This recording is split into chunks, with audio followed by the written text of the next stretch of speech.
going on, you guys? It's your boy Patrick, a.k.a. Addicted to Combat. Bienvenidos a Noche UFC. I'm joined by my co-host, JohnnyKPicks, a.k.a. JohnnyKPicks on brand fight card. BloodMoneyMMABets as well. And our special guest, Lane from Broke Bets. How's it going, gentlemen? You excited for the fights that kick off in 2 hours' time? You know it. Ready. I want to win those bets. I can't wait for Valentina to get her belt back, show Grasso who's boss, and get it done.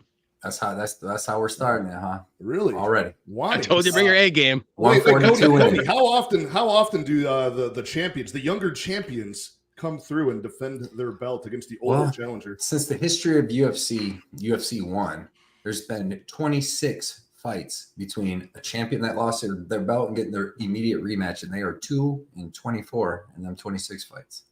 I'm no mathematician, but I don't think that's good. It doesn't. Cody, I want to throw this out there. A wise prophet once said, "Stats don't matter, bro."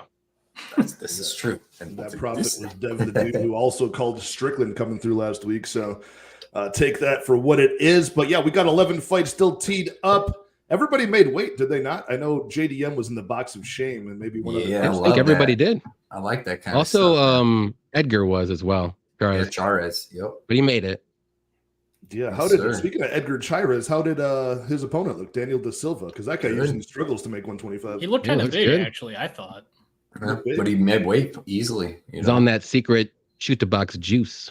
He's going to need a lot of it to get out of 4 minutes of fighting here. But he's going to need a chin transplant. So a heart transplant. Yeah. We got an awesome main event, ESPN Plus. Don't even have to pay a premium, $80 for this one. Title fight between Alexa Grasso and Valentina Shevchenko, part 2, flyweight belt on the line. Can't wait to get into it. We're going to start from the bottom and go all the way to the top, giving out our picks, our final plays for this one. And, man, Lane, the floor is yours to start this one off, man. It's great to talk fights with you again. Shout out your channel. I know you just recently hit 1,000 subscribers, too, so congrats on that. Yeah, it took a while. We got there. I just posted NFL bets as well for tomorrow, so if you guys are interested in that kind of stuff, check it out on the Insta or on the YouTube. So, yeah, thank you guys. And the great part about Broke Bets is as soon as, maybe not even as soon as these fights end, before Alexa Grasso gets her hand raised and still, he's probably already going to have the full card breakdown out for next You got to get it out first. You got to try to beat the traffic. Son of a bitch, Let's man. go, Come on, man. Let's go. Good energy. Hype energy today. Patty always has that good energy. You know what I mean? Hey, man. You know, it's I'm caffeinated up. Being between doing best bets with Brady and Narco and JohnnyK. Hit the gym, so I recaffeinated after the show. Went to the gym. Caffeinated again to drive home so I can make it on time for this show. Let's keep it rolling. Hell yeah. Yes, sir. Sounds I have a heart attack by the time the prelims are over. Just I like it, but we can shout out the chat before we get going on these prelims.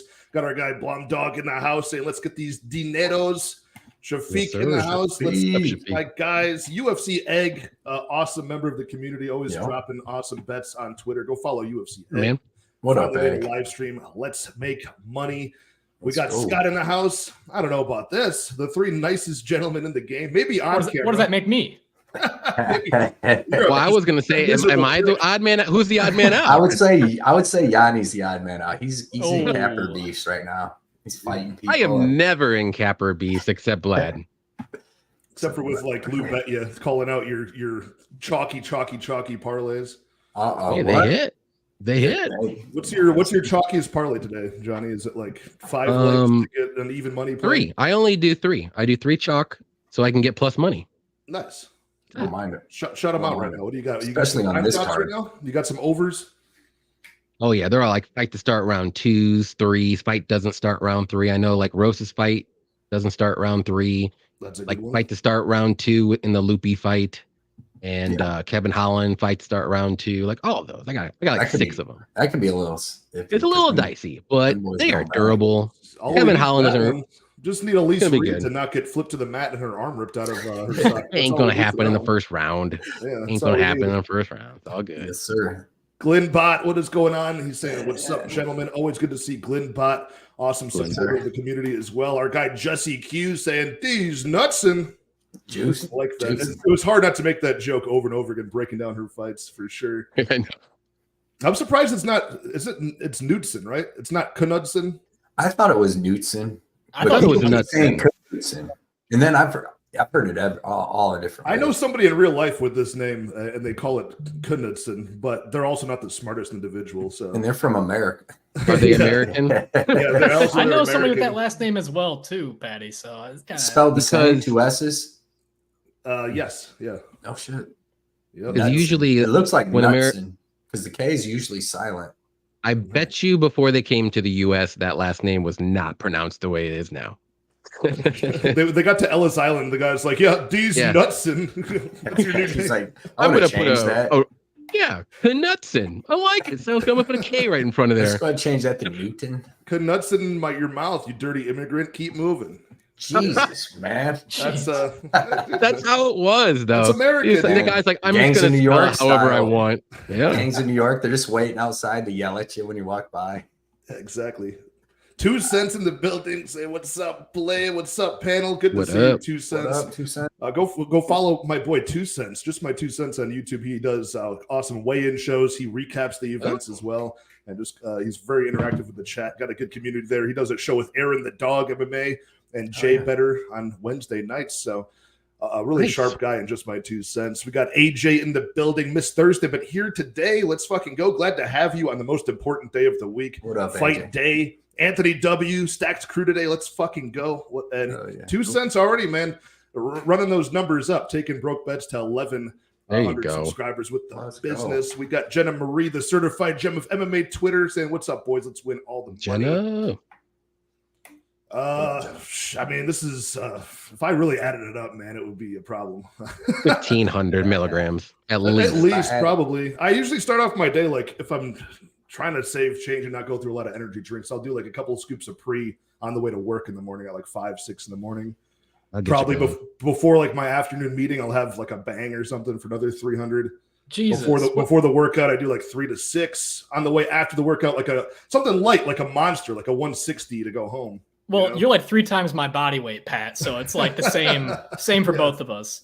And then that's before tape study, that's before content creating, which I got to stay up all night for. So that's another 3 scoops of pre-workout to get through the night. You know, you might drop an Adderall on top of that. You know, Let's go. Now we're talking.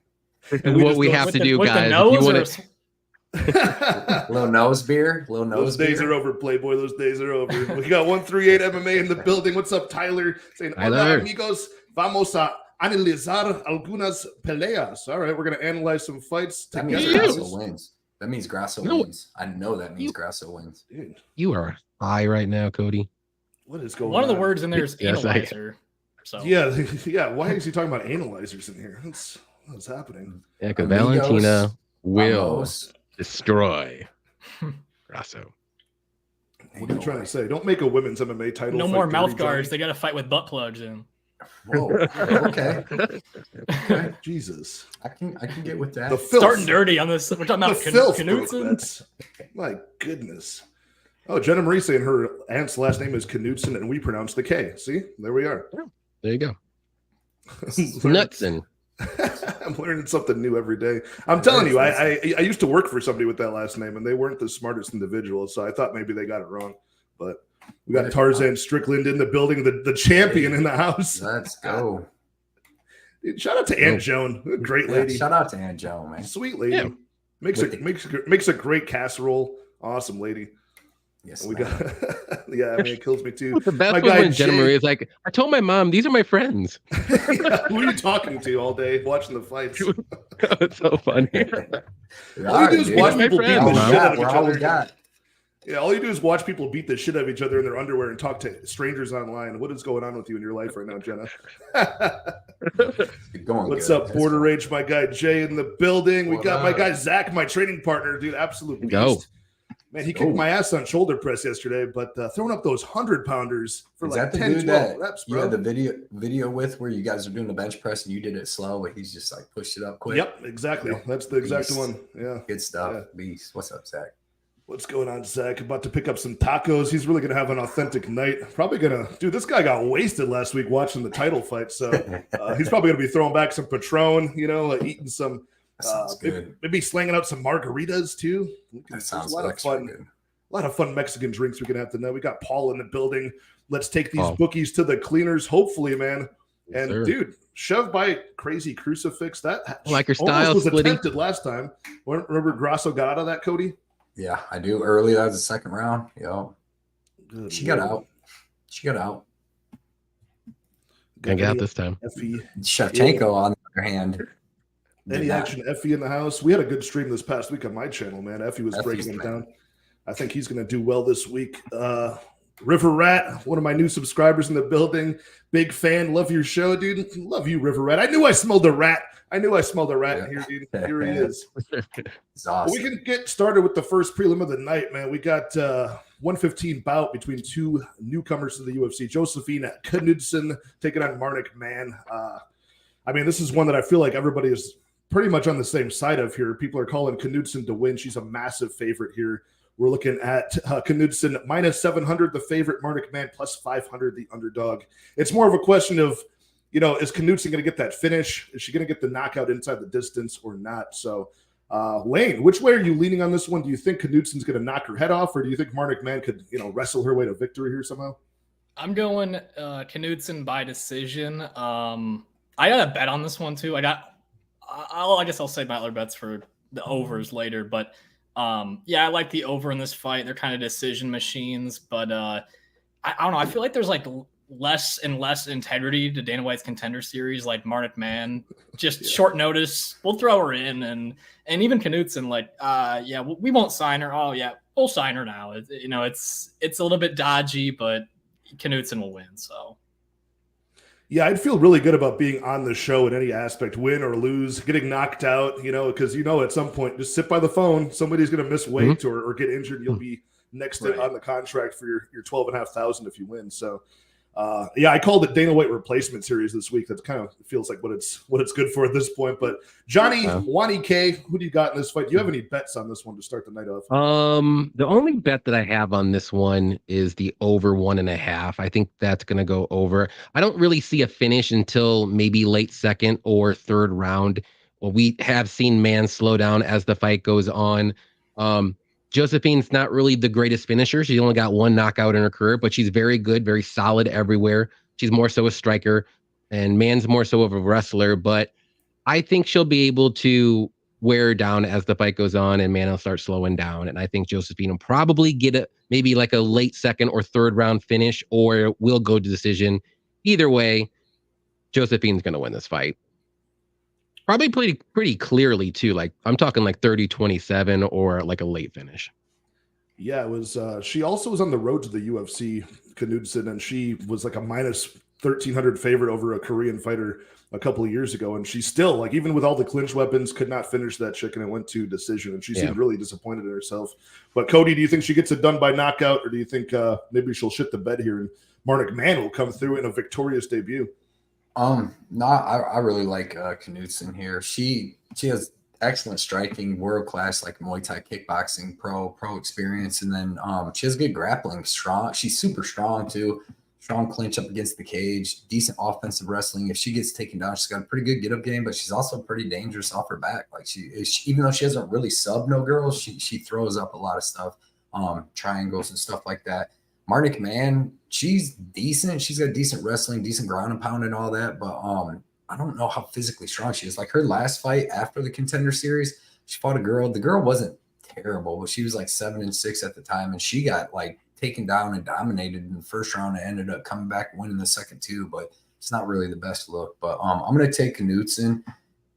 I mean, I think she can finish her just because I think that if Knudsen keeps the fight standing, her striking is so much better than Marnik Mann's that she can beat her up and either get like, a TKO from just a ton of damage or catch her with one big shot. Like she kicked Isis in the face with their first left head kick and rocked her. And that girl's got good kickboxing. So give me Knudsen. I'm going to say that she gets it done sometime in that third round by just like damage over the other 3 rounds, 2.5 rounds.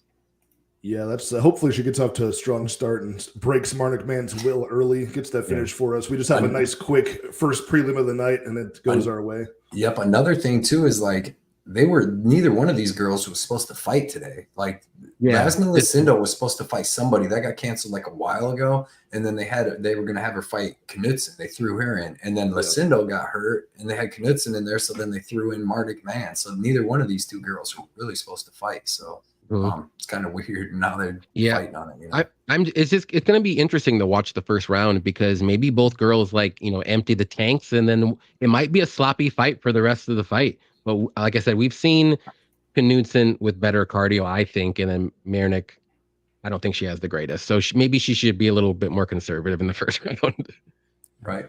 Yeah. What's the best number you can get right now in like Knudsen inside the distance? Knudsen by knockout, I think about plus 170. That's about the best number you get on that one. But you can do like Knudsen round 3 or decision at minus 150 is not a bad look. That's probably the best bet right there. Yeah, because I think then you got to sweat out the first 2 rounds with Mardik Man eating a bunch of punches, though. I mean, she did pretty decent against Bruna Brazil. I mean, she did get knocked out late in the second, but Josephine's only had 1 knockout. Let's not forget. She is way better, but the finishing ability to me just doesn't seem like it's there as much as Bruna Brazil. And she had a clear advantage in the striking in her Contender Series fight, and then she just went up and clinched against the cage, and that's why that's why they didn't sign her. So yeah. That's the worry. And even though she has like the affiliations with Gustafsson's All-Star Gym in Sweden, I know they keep on mentioning Khamzat Chimaev's name in there with as part of her posse. They don't train together. I know. They don't mention Alir Latifi either. You know, I'm surprised. Right. Imagine those two grappling. No Gustafsson. No Gustafsson. Right. Nope. Yeah, so we'll see. But I think she does come through with an easy victory. Just hopefully it's not too sweaty. We can cruise through that one. But yeah, Blum Doug saying exactly what we were talking about the Contender Series. They like fighters who fight for less, making that 12.5 split win and lose. Christian in the house saying this card should be in Mexico and not Vegas. I'm surprised it's not. You know, maybe it was planned to be. Was it planned to be at one point? Maybe that fell through. There was a time they had, Yair Rodriguez, Brandon Moreno, Alexa Grasso, and then Aldana, attempting the title shot, and then they went to Canada. It's like, what are we doing? We had 4 Mexican Cody, do you see a trend? Possible. Do you see a trend with those Mexican fighters? Yeah, I know, Johnny. Okay, chill out. Throw it out there. Not stats. It's a trend. Trends are real. No, I like to go with stats. I'm a stat man, not a trend man. Well, you're a Derek Lewis in Texas, man. You just fade him when he's in Texas. There you go. There's a trend. Trend going on. Someone else also changed their belt as well. Someone also changed their belt as well and lost. So changed their who? What? Yair. He altered his little belt and they lost. So did Grasso. Oh, that's one, bro. That's not a trend yet. It's just one. One's not a trend. That's just a fucking. That's two. Two's a trend. That's more of an anomaly. You know what I'm saying? Than a trend. Hey, I'm a trend guy. You could be a stats guy. I know you're a numbers guy. So that is a beautiful belt that they made for Noche UFC. I can't believe that they're. Imagine if Valentina gets that nice Mexican belt that they made for Grasso, and she just does her little Kyrgyzstani breakdancing after the fight. I hope she keeps. I hope she keeps it and doesn't change it back. Just out of spite. And Cody's gonna be like, I don't understand this. She is like she is half Latin American, right? She's a Peruvian or something, I think. No, she's everywhere. Russia. She moved down there and trained like when she was real young and used to fight down there when she was like 20-something. But she's from like yeah. She says she's from like 4 different places. She's paler than me, bro. I see. Well, we could move along to the next one. We got something slightly more interesting here. Might be a little bit more violent as well. Lightweight bout between the debuting Charlie Campbell as he takes on the returning after 6 years to the day, Alex Reyes, Dominic Reyes' brother, now 36 years old, hasn't fought in 6 years. And the time he did, he made a short notice debut against Mike Perry and got his face kneed clean off and knocked out in round 1. Charlie Campbell, we saw him on the Contender Series last year doing very well against Chris Duncan until one punch put him out cold. An awesome comeback victory for Duncan. Charlie Campbell got one more fight on the regional scene, a nice first-round knockout himself against Josh Streaker. He comes back and looks to defeat this guy in Alex Reyes that probably is going to have a lot of ring rust, if expectations are correct here. He had a ton of injuries, bone infections, E. coli infections. It was a lot of weird stuff going on. So, JohnnyK, you got any action on this fight? And do you think Alex Reyes comes through on Mexico night and springs the upset? Yeah, I'm going to say no on the Reyes coming through. I do have a little bit of action on this fight. I did do Campbell by knockout in a parlay. I just think he gets it done. I think he's the better striker. He's going to go in there and push forward. And Reyes is going to take a couple. I think it's going to literally take him like 2 rounds to figure it out again after 6 years. And I think that's just too long of a time. It might even be done in like 2 minutes. So Campbell, he is taking this fight on short notice. So there is a little red flag, but I do think obviously he's more active and he's the better striker, I think. And I don't think Reyes is going to be able to grapple and wrestle for 3 rounds after coming back. And it's only going to gas him out even more. And he doesn't really have the greatest cardio 6 years ago. So to me, I think this is Campbell all day. And I would just try to cut that money line in half and just do like inside the distance or KO. Yeah, Alex Reyes is more of a grappler. He's a BJJ black belt, has got good submissions, but his wrestling doesn't seem all that great. His level of competition wasn't all that great, and his striking defense wasn't all that great. And we're going back to like the 2015 to 2017 era was like the last fights you could watch of this guy. He's a totally different fighter right now. Yeah, he's probably not for the better unless Cody can tell us something different. You think Alex Reyes at plus 410 is a decent underdog tonight?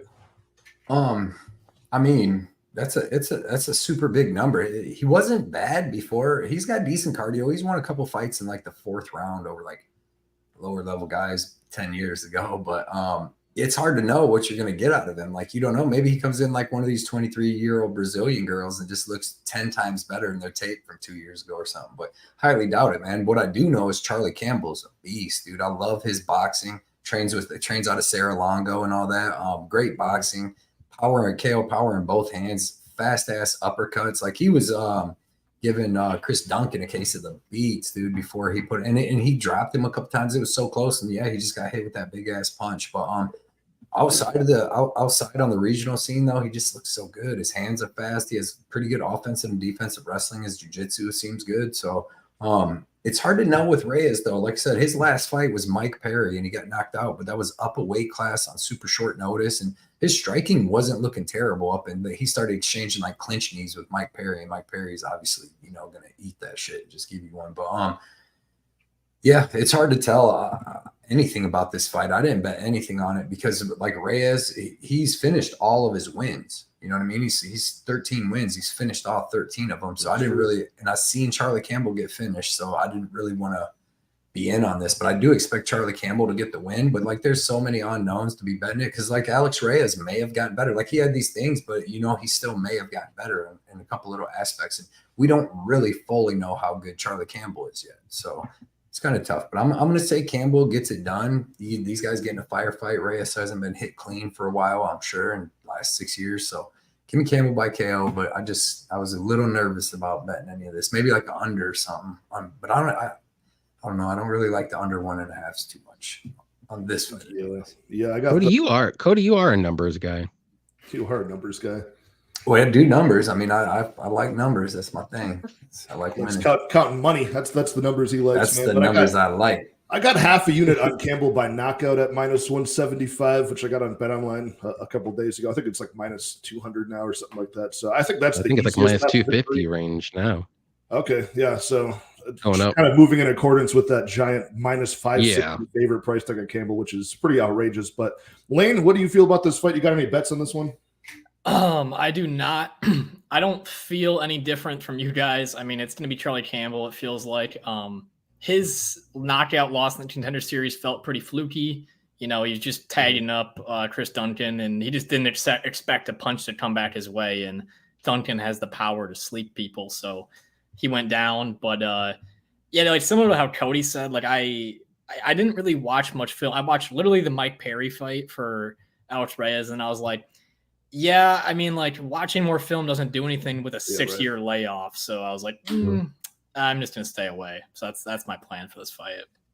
Yeah, sounds about right. Yeah, basically people saying a lot of health concerns and unknowns. Hard to cap a 6-year layoff. That's absolutely for sure. But can probably assume he's not going to get much better in that time off. It's probably not going to help him. But Christian is saying he grew up on Long Island with Charlie and his brother, and he's been working his ass off for this first round KO incoming. Inside tip from Christian. I like to hear it. I would love to see it. I hope so. I think he's obviously he's going to be good. I mean, you see Chris Duncan's good, and he was just working him. Yeah, Ice Viking in the house. What's up, Ice Viking? Wondering if Grasso Man. traded her belt. And I think they keep the belt each time. They get a title defense. So and then you get a new one. You get like a new one. So that's like unreal. Oh, like, or did they stop doing that? Do they put the rubies on it now? I think they put the rubies on. Yeah, we're talking about the old. Now that they got the new belts in like 2018, 2019. Can't wait for Valentina to get that pink belt. So she probably still has the original, but remember they used to give you a new belt each time. That probably got too expensive. Remember when they give you one and the ruby though. I bet they still give you the new champ because each one's a new. Because it's not each one's just a new title fight. So like they're going up for it. The winner of that fight gets this belt. Like it's like WWF days they used to just take the belt and fucking that person has. Maybe you just keep that little like plaque with the rubies in it. I don't know. I remember the big problem though was they disrespected Demetrius Johnson back in the day, and like he only had one belt. They never gave him more of them, and eventually they gave him all the belts back so he could take a picture of them all. Yeah, but Dana White's like, screw you, dude. We're gonna get rid of your division soon, anyways. We don't need to keep on spending money on gold for you. Lucky to be here. Yeah, what is going on? Ryan Jordan in the building. What's going on, man? It should be a fun card indeed. And Jesse Q is fading the crap out of this lightweight fight, but we're all on the same side of this one again. We'll see if we differ on this next one, which seems to be like a Twitter civil war between Tracy Cortez and Jasmine Jesuda Vicious at flyweight. We got the Mexican-American wrestler and Tracy Cortez returning after about a 15-month layoff. She takes on Jasmine Jesuda Vicious, who is also coming off of an underdog win. The odds for this fight are one of the closest ones on the card. We still have about minus 125, the slight favorite in Cortez. Jasmine Jesuda Vicious, as usual, coming in as an underdog at plus 105. Lane, kick this one off for us, man. You got any money on this fight, and which side of this one do you find yourself on? So I got the over. You're gonna see a trend here, but I got the over in this fight. I got it at a decent price. I think it was like minus 350, and then now it's like minus 450. So I beat some decent line. 475.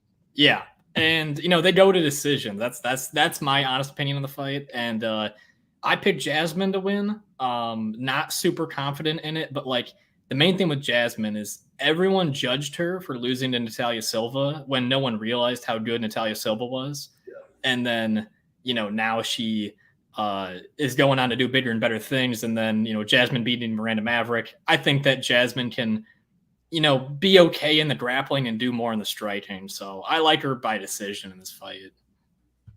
Yeah, you're right. Out of their last 5 fights each, all of them have gone to the scorecard. So I think you're over.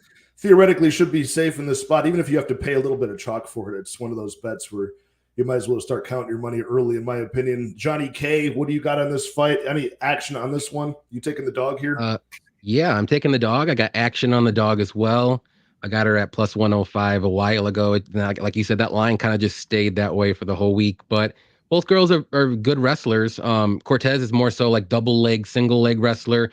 Jasmine kind of used more so like her trips and stuff against the cage. She doesn't really have the greatest technique for takedowns, but she's very strong, and she's got good BJJ and striking. Like they're not the greatest strikers either, but I do favor Jasmine striking more, and I do favor a lot for Jasmine is her durability, like her strength and her cardio, and she pushes forward. We've seen Cortez slow down sometimes as the fight goes on. So in the third round, I know Jasmine's going to be there. She's going to be still in her face pushing forward. So to me, I think Cortez needs a good start to win this fight. I think Jasmine needs a strong finish. So whoever wins round 2 is probably going to win this fight. So I'm going to bank on Jasmine winning it by decision. It's probably going to be 29-28 or maybe split. But I just like the dog in Jasmine. I like her pushing forward and not really caring what happens. Like she'll take a shot to give a shot or get a takedown. So. Hey, man, well said. I don't disagree with a lot of that, man. Blood Money, Mr. Cody, Mr. Pay-Per-View, even though it's not a pay-per-view card, it feels like it is, man. Who do you have in this one? You got Cortez or do you have Jasmine Jesuda Vicious? Which wrestler at the flyweight division do you have here? Yeah, Cody, muted. Going back to watching tape, I didn't think Trace Cortez is good. She has like good wrestling, good jiu-jitsu. Her striking's not good at all. Like she'll throw some decent boxing like in the first round a little bit for a little while, but she throws naked leg kicks and just gets punched in the face. Like Justine Gish was getting her, Melissa Gata was getting her, and But them girls, even Will Gish, she took down in the first round and then had a bunch of trouble. That's why they went to split decision. But against Melissa Gatto, she was able to like land the takedown in the first round and stay safe. But in the second round, she looked a little tired, and Gatto was out wrestling her. And she's not even really that great of a wrestler, as you've seen against Ariane Lipski. But I think that Cortez slows down a little bit, and I think that she really, really, really needs to have her wrestling work in order for her to win. And when she's fighting Jasmine Jazz DeVicious, like her striking isn't the best, but I feel like it's a little better than Cortez's. Then I feel like she has the wrestling to keep this fight standing. She has good hips too. Miranda Maverick, rewatching that fight, was actually in tight. Like Jasmine didn't take her down that much, as much as like reverse the takedown that Miranda Maverick, when she would shoot in, she would just reverse her and take her down. But yeah, she's got good wrestling. She's got good hips. She was on like the Olympic national team. I think she's going to be able to stop the wrestling. I think she has better cardio, better striking, same if not a little bit better wrestling. And then I think she's going to win this fight by decision with just a little bit better boxing. And she's got good clinch knees and stuff. And I think she pushes a higher pace. You've seen a couple times when she exploded on Miranda Maverick and was hitting her with big shots. So she looked good in the fight before too. So with Gabriela Fernandez, she looked real good in that fight. I'm taking Jasmine here. Tracy Cortez been off for 15 months. She's had a lot of problems outside the cage. She pulled out of the last fight the day of, like after they weighed in or right before they weighed in or something. So I'm gonna go with Jasmine, man. She's got good momentum going right now, and see where it goes. I got her at plus 110, and I think she can get this done. Nice, man. Don't hate the underdog plays on somebody who's, you know, in a close, probably going to go to decision type of women's flyweight fight here. It could be sketchy. I'm on the opposite side of you guys here. I'm taking Tracy Cortez, just one unit at minus 110. I got her at in the middle of the week.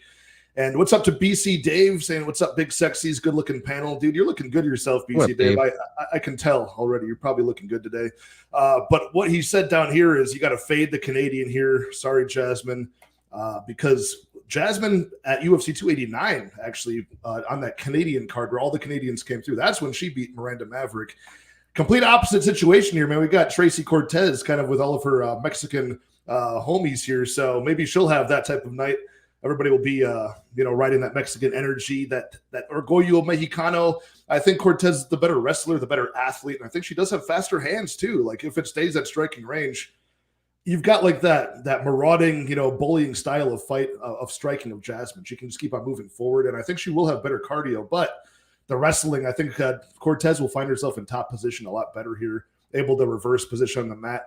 And what I saw Pink Floyd in the house saying, Jasmine didn't seem that much taller at face-offs, but Tracy's got the great center of gravity here. Have you seen the hips on this girl? Of course you have. Man, so who hasn't? Two cents as well, saying Jasmine's going to have to finish her. It's not happening. Cortez decision. So the panel is against me on this one, but the live chat has got my back, man. Thank you guys. Except for my guy Tyler. He's a big Jasmine Sudovicius underdog backer. What's going on, man? I'll have Tyler on my show. We try to tell him, Tyler. We try to tell him. Special Tuesday edition this week. I'll be having Tyler on, and he's actually going to be on a work trip, and he's going to patch into the stream in his hotel. So it'll be there you go. It'll be a pretty fun one. So I can't wait to have Tyler on to talk fights come Tuesday. Everybody go check out 138 MMA. This guy does great breakdowns and early content for Dana White Contender Series too. This guy's grinding out the content for all 10 weeks of the series. So Blumdog saying Jasmine late or decision. That kind of goes with what Johnny was saying, right? The fading cardio of Cortez potentially, and Jasmine's got a good gas tank. That does worry me here, man. That does worry me for sure. And what Cody was saying about all of the outside of the cage shenanigans with Cortez, the long layoffs, pulling out of fights, missing weight, that does bother me too. But inside the cage, I think she's the better fighter. It's just if she can keep her head on right. And how'd she look on the scales? Did she look okay? She looked good. She looked always. Yeah, I remember on your guys' channel, you guys always had a guy in the comments always commenting about Jasmine's feet all the time. Yeah. Don't say his name three times. Don't say his name 3 times. Just so you guys know, I already got a message from him, a DM, and he literally said, look at Jasmine's feet. Can't wait to watch her fight. So I'm like, all right, man. At least I know you're alive. Yes, sir. Yeah, fucking JohnnyK picks. Wani How do you Wayne. say? How do you say blood? Sangre dinero? Is that how you say blood money in Spanish? I think so. I'm gonna I've been- change my name I'm to that. rusty. That Yeah, sounds awesome. better. Oh, yeah. Sangre dinero. Yeah. Coming for you, baby. Absolutely. But yeah, man, it should be a fun fight. There's a couple of these fights. The JDM Holland one is pretty close in the money lines. This one between Cortez and Jesuita Vicious. So we'll see how it goes. There's only a couple like unexpected results as far as like pre-flop that we think. But man, I get that feeling that all of these big favorites are just way too predictable, like Rosas and Kopylov and Campbell, Knudsen. It's like who's gonna just have a terrible performance? Yeah, Godinez. Who's gonna really just like sell it and just ruin everybody's parlays? We will find out. Maybe it's the next fighter. Maybe it's the next one. Edgar Chairez taking on Daniel Lacerda. We've got a battle between two male flyweights this time. Chairez, the Mexican, Daniel Lacerda, the Brazilian. Coming into his 5th UFC fight, still searching for the first victory. This guy's been finished in all 4 of his appearances so far, including his last fight where he got off to a very strong start against CJ Vergara. Had CJ doing the running man across the octagon and still ended up failing in round 2. So we'll see if he can fix his bad cardio ways against Edgar Chairez, who's making a second walk to the cage. We've got the money line pretty wide here. As far as a guy in Edgar Chairez who has not even gotten a UFC win himself, he's still a minus 225 favorite. Daniel Da Silva plus 190, the underdog.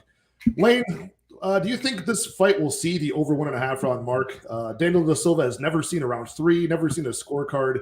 Do you think at this point maybe he can extend this fight out?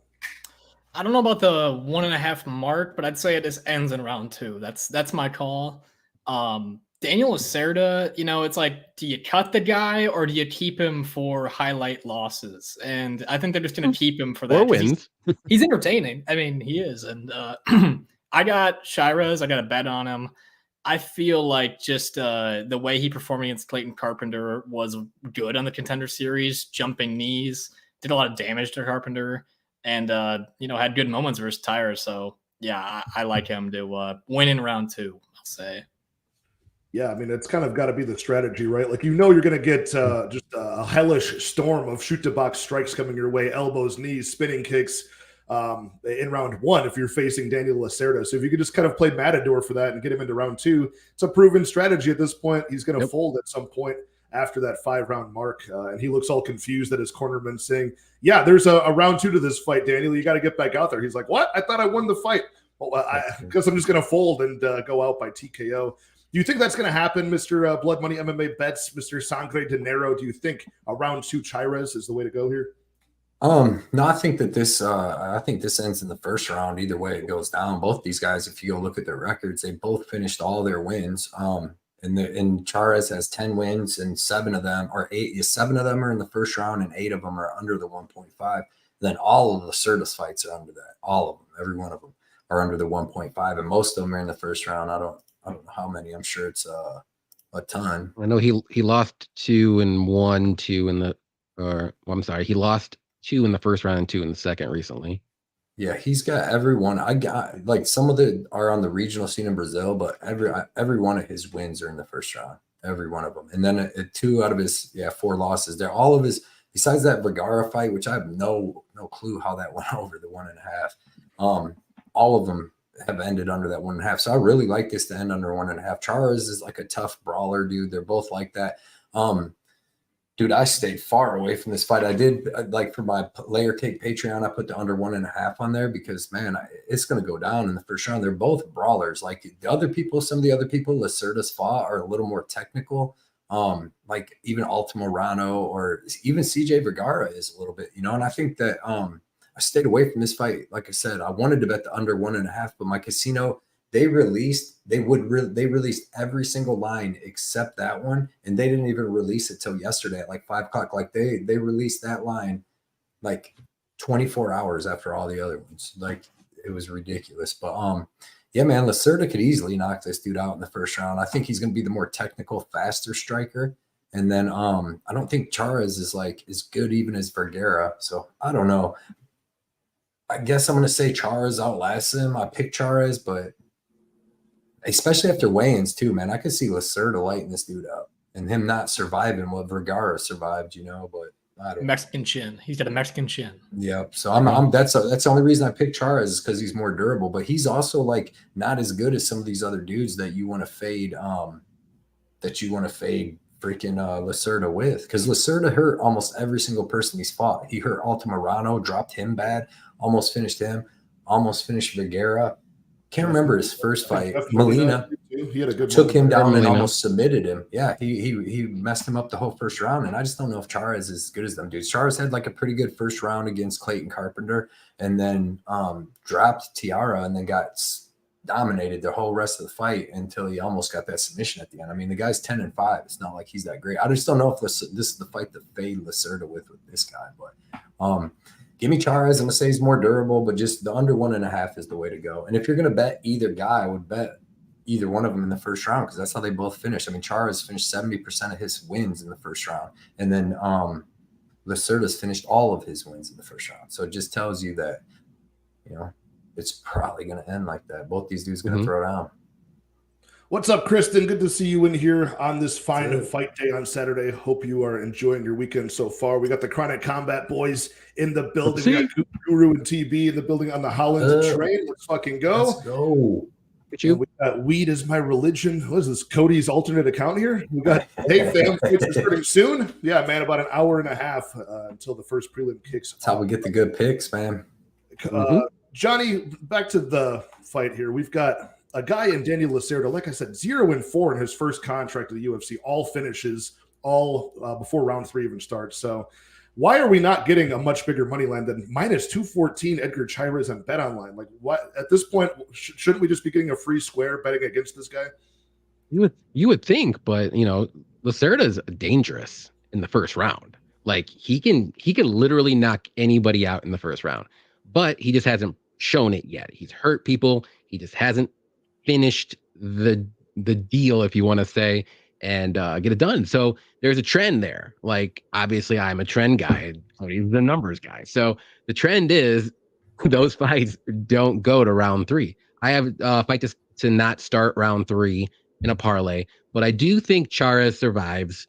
I think he survives the first round. He might even have like a little scare, but once that second round hits, like Lacerda's done.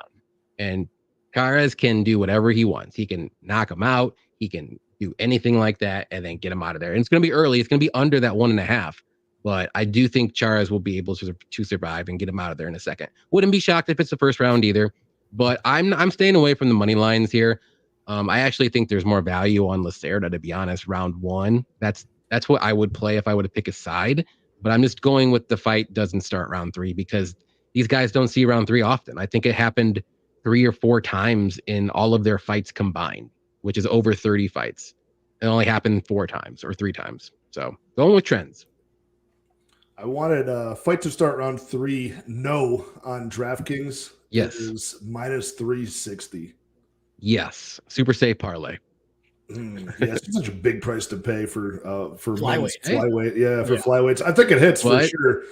And what does that indicate? That indicates like close to 80% implied that it doesn't. So that's probably right on point. The scare is too, like we were just saying, like you're just saying with him being the matador for Chairez. Yeah, it's like if he does that, there's a big scare. That's what I would do. Yeah. It reminds me of like when the Koski brothers fought, like when what was it, Trevin Giles against Louis Koski.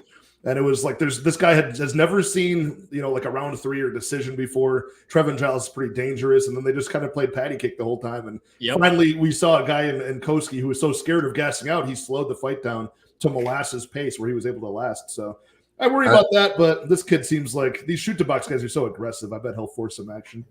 I like what AJ said, though. He said, I'm a little concerned with them being friendly. Yeah, because when I watched the weigh-ins, the face-off, and then Lacerda act like he was going to go at him, and then they just fucking shook hands and laughed.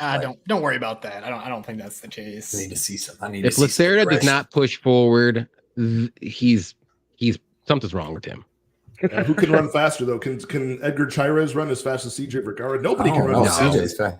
Maybe Chelsea Chandler is number 1. Fast boy, man. That guy could go in there against Usain Bolt at that pace. We have a race between what's her face, Chelsea Chandler and CJ Vergara. I'll take Chelsea Chandler over CJ. They should have a race. She's a 45er. Real deal Holyfield. She's a 45er. She's gonna beat up 135ers. Watch. I'm gonna win a shoey off you on that. All right. See who it is. I'm down. I'm game. Tristan Surehouse in the chat saying, let's go. Lacerda's going to bring the heat. What's up, Tristan? Thank you for joining us, along with the other 48 people in the live chat. Good to have all of you guys here hanging out on fight day.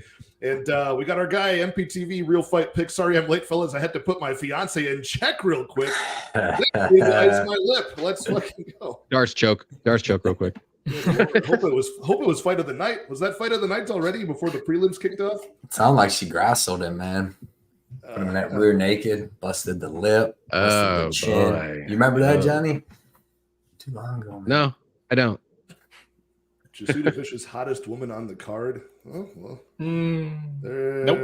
I mean, look, man, you got a lot of handsome fighters in the card. Raul Rosas Jr. up there. Yeah. Handsome fighter. Very if you're in a Canadian accent, maybe you like Reed. Absolute. Lupita. Elise Reed. Lupita. the Irish blood in Elise Reed. Yeah. She looks like a female, like Sergey Spivak, basically, how pale she is. It's awesome, man. Yeah. Nice. All right. Well, let's move on. We found ourselves on the same side of that one. We're back on consensus. The only person that's broken the streak so far is me choosing Tracy Cortez. Otherwise, we've been lined up. So, I know. Boo this man. But we move on to... I think somebody in this chat has a max bet on this next fight at men's middleweight. We've got Roman Kopylov taking on Josh Fremd. Kopylov, the Russian combat sambo striker, and we've got Josh Fremd, who is kind of a generalist, a freestyle fighter, but he does have a good grappling game so far. He's been able to show that. But Josh Fremd, before coming to the UFC, he had a lot of knockouts in round one in the LFA. So offensively, I like his game. In this fight, he does find himself to be a massive underdog after kind of a lackluster performance earlier in the year against, Jamie Pickett, where he was expected to go in there and finish the fight, and he went to a pretty competitive decision win. That was just a month ago, too. So missing weight for that contest, not looking good. Now he's plus 250 to the minus 300 favorite price tag on Roman Kopylov, who I've gotten Kopylov fights wrong the last 3 times in a row. I've been picking against this guy nonstop. I finally find myself picking him in this fight. I think he gets like a round 2, round 3 knockout. He's been getting a few of those in his last 3 victories, all of them ending by knockout. So, JohnnyKPicks, who do you have in this fight? Are you the one in this chat that's got the max bet on Roman Kopylov? I do not have a maxed bet on him, but I am very confident, actually. I think he's my most confident pick of the card. I think he's just the better fighter overall.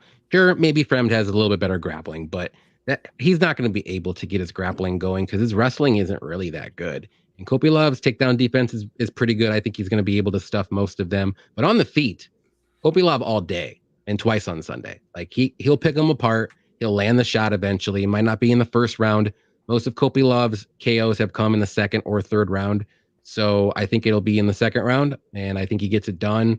He's going to knock him out. I don't think Fremd's all that great.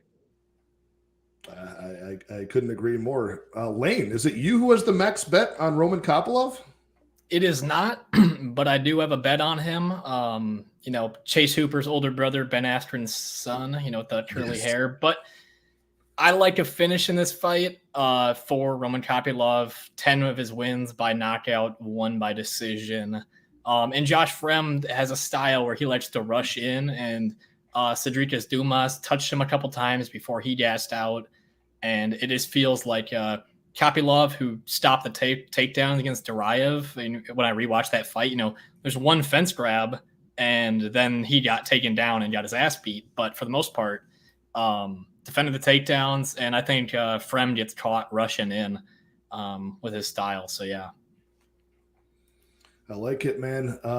Blood Money. Maybe it's you that's got the max bet on Roman Kopylov here. Both guys are pretty big for the weight class. Both guys do have finishing potential. Who do you think gets it done here, man? Yeah, I like Roman Kopylov a ton. I max bet him. I put 5.2 units to win 2. Got him at minus 260. I ain't parlaying no more. So at the moment, so I just put in straight bet. If you did though, would he be a parlay piece? Fuck yeah, he would. Yeah, bro, he'd be anchoring some shit. I'd have him on 2 of them instead of a $500 bet. I'd have him in 250. But I like Kopylov here everywhere. I can't see anywhere that Josh Fremd's got him. Maybe cardio, but that's even debatable. He didn't look that freaking good against he gassed out against Anthony Hernandez. They pushed a crazy pace, and then he slowed down with Jamie Pickett. You know what I mean? Roman Kopylov's striking is phenomenal. Southpaw kickboxing, like his straight left is so fast. His jab is fucking phenomenal. Like his jab is awesome. Powerful left head kick, powerful left kick to the body. It's like a giga kick. And the dude's just good everywhere. Then not only that, he's like a master of sport in Russia and all that, and great kickboxer. And then he goes to Dagestan. He's training in Dagestan up in the mountains now. And that's only going to help his defensive wrestling, all that. And it's looked way better. Like even against Puna Soriano, who's actually got a high school wrestling background, unlike Frem. Puna was getting beat up bad, which we usually don't see too much. And he was going for takedowns and couldn't even get close to Kopylov's hips because Kopylov's always moving. So I really don't see anywhere where Frem's going to beat him. I think Kopylov knocks him out in that first or second round, to be honest. I don't think Frem couldn't even get no takedowns on Jamie Pickett. I think he went like 0 for 3 or 0 for 4, but he reversed Pickett and stuff. So yeah, man. And then he got choked out by Trayshawn Gore. Like he's got a big neck. He looked good against Cedricus Dumas, and some of that fight, like even against Dumas, got out and took his back right before he got choked out, and Frem looked a little tired there, and then Dumas snuck out the back, took his back, and then fell off, and that's when he choked him because he's low level. Give me Kopylov, man. I got high hopes for this dude. I want to see where the rest of his career goes, and I don't really mind what happens with Frem's career. So give me Kopylov, man. I think he finished in the first or second. Yeah, I don't have any bets on this fight, but I agree with your take, and I hope that max bet cashes. It's always exciting when somebody has the confidence to lay the chalk on a number like that, which you got a really good line at, minus 260. I think that's a really appropriate price. This ballooned all the way up to like minus 400 in the middle part of the week, and now it's come back down. So I think it is playable here at minus 300, to be honest. I think he does win this fight in a large. I just don't see how Frem beats him. You know, like even Kopylov took a giant shot from Ribeiro, who hits way harder than Frem, and then I just don't see like Frem couldn't even take down Jamie Pickett. So I didn't see a way that Frem really wins this fight other than something like crazy. Yeah, man. We got King Saba. The king has entered the chat. What is going on, Saba? Good to see you, man. Friend of the channel for sure, man. We got our guy Aladdin Escobar. Hey, Addicted, you're the man. Hey, Aladdin, you're the man, dude. You got an awesome last name. Nobody's more of a man than you. This is Pablo's son right here. I got your uncle. I got your uncle's painting right there in the white. Yeah. Terrence Mitchell is fine. Yeah, man, those Alaskan BBC genetics. Dude, that guy probably cleans up in Alaska. The only black man in the entire town. You know, you see him smile. You see him smile. All those Eskimos, they never seen a black guy before. Right. Down there with Carlton Minus and Jared Cannonier, man. They're all from where. Yeah, that's true. That's true. Scorpio MMA in the house, and he needs the Knutson minus 3.5 handicap. Jasmine, just to make it competitive, that plus 3.5. Roman money line. Godinez. Again, another minus 3.5 spread. Daniel De Silva and Grasso plus. Maybe Zellhuber. Daniel Zellhuber. That's probably more likely. I was like, who's the other Daniel on this card? That makes sense. I like that, man. The Knudsen should clearly win every round. So should Godinez. Jasmine, I think, should make it competitive, if not win. So, yeah, good on you, man, to win 965. A lot of smackaroos there, man. I like that, man. And we got 2 cents shouting out Martic, man, as the low-key cutie. She's got a cool nickname. I'll give her that, man. The sawed-off, what is it? The sawed-off savage or something her nickname is? Yeah, let me check. I don't remember her nickname. I can never take those names serious because it doesn't ever live up to the hype. It's, you know. The sawed-off savage from Montana mixed martial artist. Saba calling the easy peasy Roman Kopylov KO. That bodes well for if it's not KO, it would be an easy peasy decision. This one gives me actual nightmares right here. Elise Zuckerberg, they both have that like really far off alien like stare in their eye. They just really wide open eyes. Yeah. Elise Reed gets fired up in the middle of her fights too, man. She talks a lot of shit in the first round until she slows down and gets beat up. Solar Warden, it's been a while since I've seen you in here. What up, Solar? Daddy is here to give a fucking like. Attaboy. Man, can I get a Solar Warden? Can I get a cum socks in the chat? Drop one of those. You got Tracy Cortez with me. We're both on her speaking in terms of betting. Good to have you on my side for that one. People have been in this panel, not naming any names, have been kind of doing some Tracy Cortez slander here, man. Never. 2 cents on Roman. Any Action Effie is in Las Vegas at the fights. Just walked past her. Oh, yeah. Did you get a picture? That's cool. You smell like weed? You say, don't stop the fight. Let it go. Yeah. Let them fight. Yeah, Effie probably Or you got could say, KO'd stop the just fight walking. earlier. What are you doing? Effie's trying to buy a beer, and Herb Dean dove in the way and said, "No, it's over. It's over. It's over. No. You Just can't don't take do it. We don't need to waste tape to a man who lost a round to Jamie freaking Pickett. Yeah, Those are the facts, Sabo. true. That is true. Ice Spice, I believe he's isn't that the broad with the big butt and like the hair? She got like the curly red hair. Yeah. She must be done. Imagine if Roman Kopylov came in with Ice Spice as like ass glued onto him. That would be a terrifying sight. A BBL. You ever seen those? Yeah, you ever see those memes where it's like they create a fighter just out of like it's like Kamaru Usman's arm. It's like the fist of Ngannou. Amazing, dude. Amazing.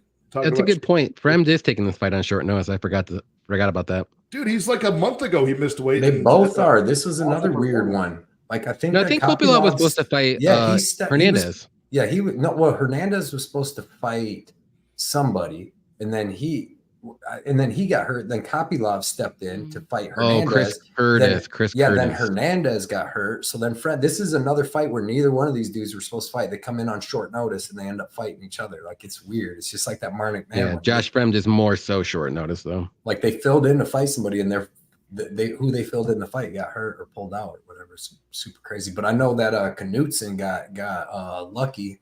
She got real lucky because she was about to get that Lasman Lucindo business.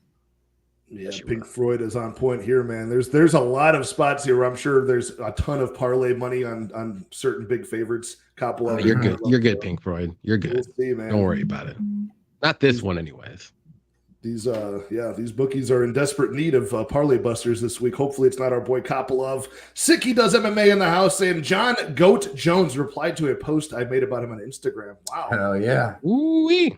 Oh yeah. Sicky was probably like, it was probably a picture of John Jones's like wife and kids in the trunk of his car. Like, I will return them for an autograph and a shout out. Shout out, Sicky. 2 hours later, he gets a shout out. I figured you would just be in active communication with him because you're president of the fan club. So yeah, true that. He seems. Never mind. Sicky's probably his drug dealer, honestly. At this point, he's such a big fan. He's like, Mr. Jones, pushing Picos. Another bump, Mr. Jones, another bump. Pushing Picos to him. That's great, dude. Yeah, I mean, we're almost there, dude. Maybe it's Sicky that's going to buy that $100,000 ticket to the front row of the John Jones. There you go. Fight. You guys see that? He's trying to get those units up. Ticket at MSG. Man, just for me to shine lights in your eyes all damn night. Dude, everybody go check out Sicky Does MMA on YouTube. Check out Sicky Does MMA on Twitter and TikTok. He's a big sensation on TikTok. Does pretty cool compilation edits for MMA, and he's been on a roll with his gambling recently too. A lot of winning fights in a row. Let's go, Sicky. Shout out to the boy Sicky. Love to see you in here, man. Rolling with Terrence Mitchell by Sub Baby says Dixon Cider. What's up, Dixon? Jeff K. Correcting the pronunciation of Cedricus Dumbass. Yeah. Cedric Dumbass. If he focuses, maybe he'll be okay. Maybe. Oh my God, it's Dale from Punchlist MMA, a guy who's check out the Punchlist MMA podcast on everywhere you can find podcasts. He does a really good audio production. I'm not sure. I think he's kind of off of the YouTube part and the social media aspect, but he's still on Spotify. Does awesome analysis. A guy who's been in the game for a long, long time. Good friend of the channel, Mr. Dale from Punchlist. Yes, good to see you in here, man. Hope you're enjoying your weekend. Effie, confirming that Herb Dean's eyes were red. Cigarettes and beer. All right, well, we got that question answered. He's over there chiefing up right cigarettes. next to him. He's in the smoking section with Keith Peterson. Alex Ramirez reminding everybody to press the like button. Good to see you, man. Yes, sir. Hit that like, boys and girls. To the final prelim of the night, we got Lupita Godinez taking on Elise Reed. Women's strawweight bout at 115. We got Lupita Godinez, a pretty sizable favorite, minus 370. Elise Reed, the plus 295 underdog. Not many people are giving Elise Reed a chance this week. She is a decent Taekwondo striker, good distance strikes from the outside, and she does kind of have a stinging right cross too. She's either dropped people with that or at least got their attention in a couple of fights so far. Trading wins and losses in the UFC so far, but her grappling and anti-wrestling, not the best. And that's where Godinez shines and that's where she is a pretty massive favorite here. So, Lane, do you have any action on this fight, man? Do you have any preference whether Godinez wins by knockout, submission, decision, or do you think Elise Reed is going to just outstrike her way to a victory here? I said there was a trend here, and I'm going for the over 2.5 again. I just feel like, Elise Reed's been finished in like 3 of her losses or whatever, and, not in the best fashion either. But Loopy only has 2 submissions. The rest are decision wins, and I feel like I just like to stick with those trends. So maybe I'm with Johnny. I'm a trend guy. There you go. But, Loopy should just out-touch her, out-volume her, and maybe mix in some wrestling to win. And yeah, you're with. We should call this guy Wani the Greek this week, dude. He's all the stats. the fighter that's minus. He usually goes. He goes against the trend. I'm going against the books this week because the underdogs are cashing like no other. He's getting into the does have a New York accent, doesn't he? Oh my God, it's quality. Yanni makes a video for Broke Bets. Now comes after Lane. That's fucking hilarious. Goodness, love amazing. But yeah, I mean. If Loopy goes after the grappling, dude, she could finish this fight with a quickness. I mean, it's just night and day on the mat here. But as we've seen, sometimes she does play striker and extends the fight. Mr. Cody from Blood Money MMA Bets. Any action on this fight? Did you find any way to play Loopy Godinez this week? No, man. I did. I wanted to play the under 2.5 really bad, plus 165. Like I was really close to betting that, honestly. I think Godinez does grapple here, and I think she does get it done. Like the grappling she did with Carnelossi. Carnellossi's got a black belt, so she was able to survive. But if you can't stop Loopy's takedown, she's good on the ground. She has good ground and pound, decent arm bar. You've seen her get Juarez out of there with. But I just think that Elise Reed has pretty decent striking, and I think that she might be able to touch Loopy a little bit, like in the first round, that'll make Loopy actually wrestle. And I think Loopy will be able to get the fight to the ground and finish her, because I think Elise Reed is that bad on the ground. I think she slows down from ground grappling, and I think Loopy will get her out of there in that second round, to be honest. So she better finish. I mean, Elise Reed's been finished in all 3 of her losses too. That was another thing. It's not like, I just expected Loopy to come finish some durable chick. I expect Loopy to get this done, though, inside under that 2.5 rounds for good plus money. Yeah, I would consider this to be a step down in competition compared to who Godinez has been fighting the past couple of years. The under 2.5 is at plus money, plus 140 for this one to not see the back half of round 3. Johnny K, what do you got in this fight, man? You taking Elise Reed? Are you going to be the man of the island here? No, going with Godinez. I know she's had some questionable game plans, if you want to say. Sometimes she wrestles, sometimes she doesn't. She thinks she may be a striker now, but we all know she does have very good wrestling, and her striking is improving. She's got very good boxing, but she can just pretty much destroy Reed if she gets this fight to the ground, like night and day, all day. But on the feet, it'll be a little closer. I do still favor Loopy, but it'll be definitely a closer fight. But that's what I was debating and trying to figure out, like, is Loopy going to get this fight to the mat? Is she going to try? We've seen her when she should, and she didn't. And I don't know. So I do think this fight goes into the later part of the fight, maybe second or third round. So that's why I only did fight to start round 2 in a parlay. I still think Godinez wins, whether it's inside the distance, whether it's by decision. She's going to win pretty dominantly, but I just don't think it's going to be right away.